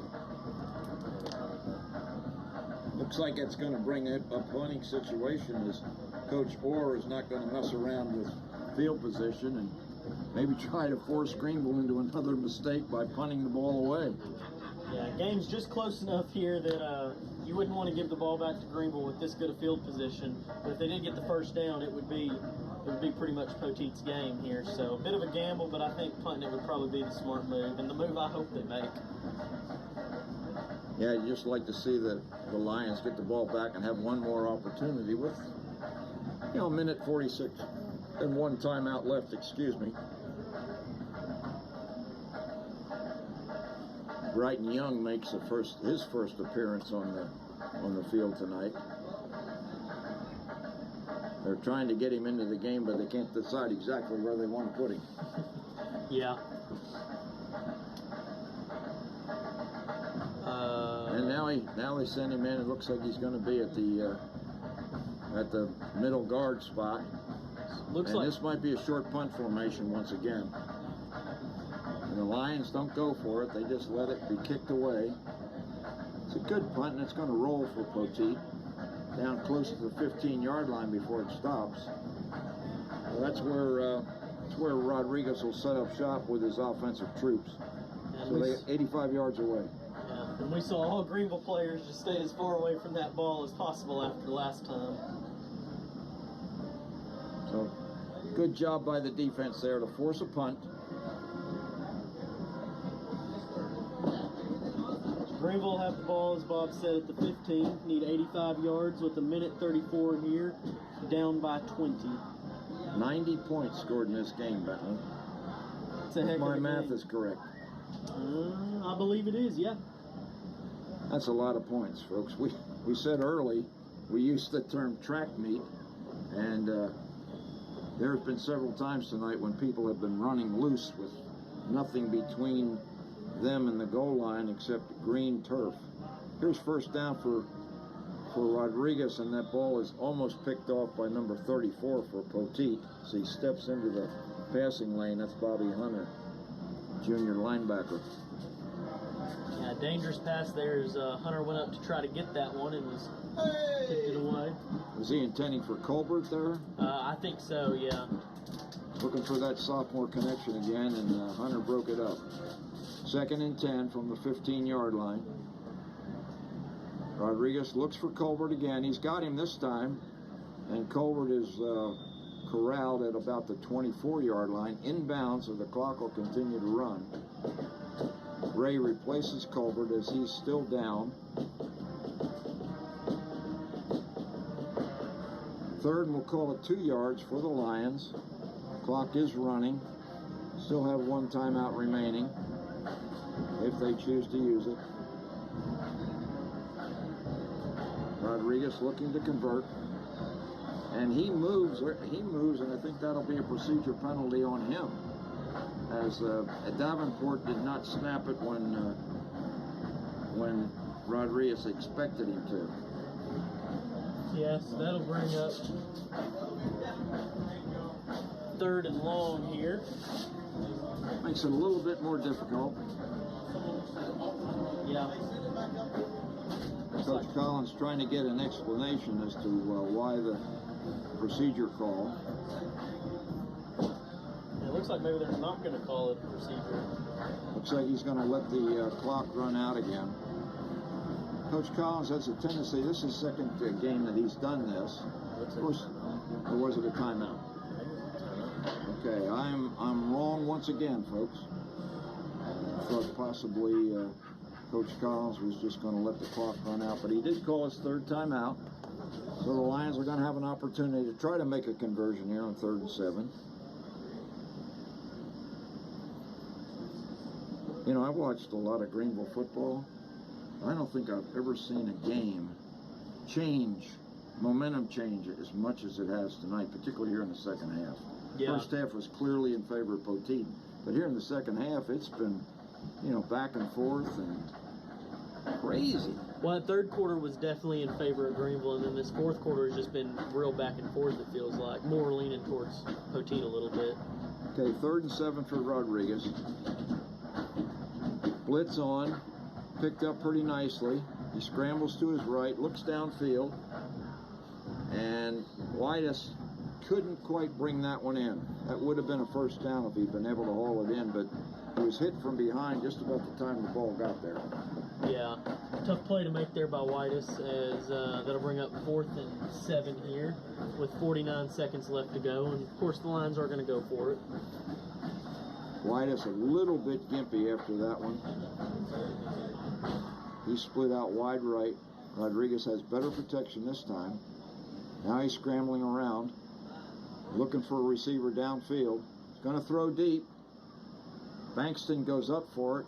So does a receiver or a defender, and I think it's picked off. Yeah, and it was, I believe that was number 36, Zay White, a freshman wide receiver and defensive back, who picked that off there.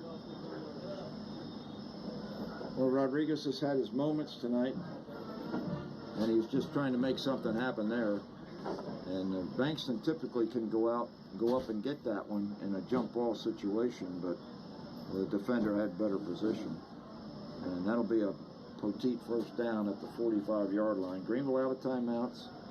37 seconds remaining. I'm sure this will be a victory formation for Poteet to get some guys on the field that have never been on the field before, just to go out there and take a snap and kneel down. So a little bit of a disappointment for the Greenville Lions tonight, Bentley. Didn't expect to give up 55 points. It's nice that we scored 35, but short end of the stick by 20 yards. Yeah, and give up 55 on homecoming even more so is not what you want to see. All right, here's the victory formation. Taking the knee is Isaiah Hall back in the game for one play. Yeah, there's less time on the game clock than the play clock, so they have no reason to snap the ball again here, and so I don't imagine they will as we start seeing them shake hands a little bit and each team headed to their respective sidelines. Well, what we thought might be a winnable game ends up being a pretty lopsided victory for Mesquite Poteet. Last year, I think the score was like 26-7. Again, that was kind of a surprise last year. I think this is a surprise tonight as well. I don't think Coach Collins expected the score to be anything like what it is right now. Yeah, coaches are shaking hands. Players are shaking hands, so it's a good show of sportsmanship. Bentley, final comments about this one? I think we saw some good things from the Lions, particularly in that third quarter, that I hope they can take and build on in this bye week. Well, we hope you folks have enjoyed the broadcast and enjoyed the work that Archer O'Neill does with his free score system. We'd like to thank Derek Price's crew, headed up by Tiffany Lynn, our producer and director. And I'd like to show my appreciation once again to my colleagues here in the booth, Archer O'Neill and Bentley Love. And from TA Ford Cotton Stadium, final score, Poteet 55, Greenville Lions 35.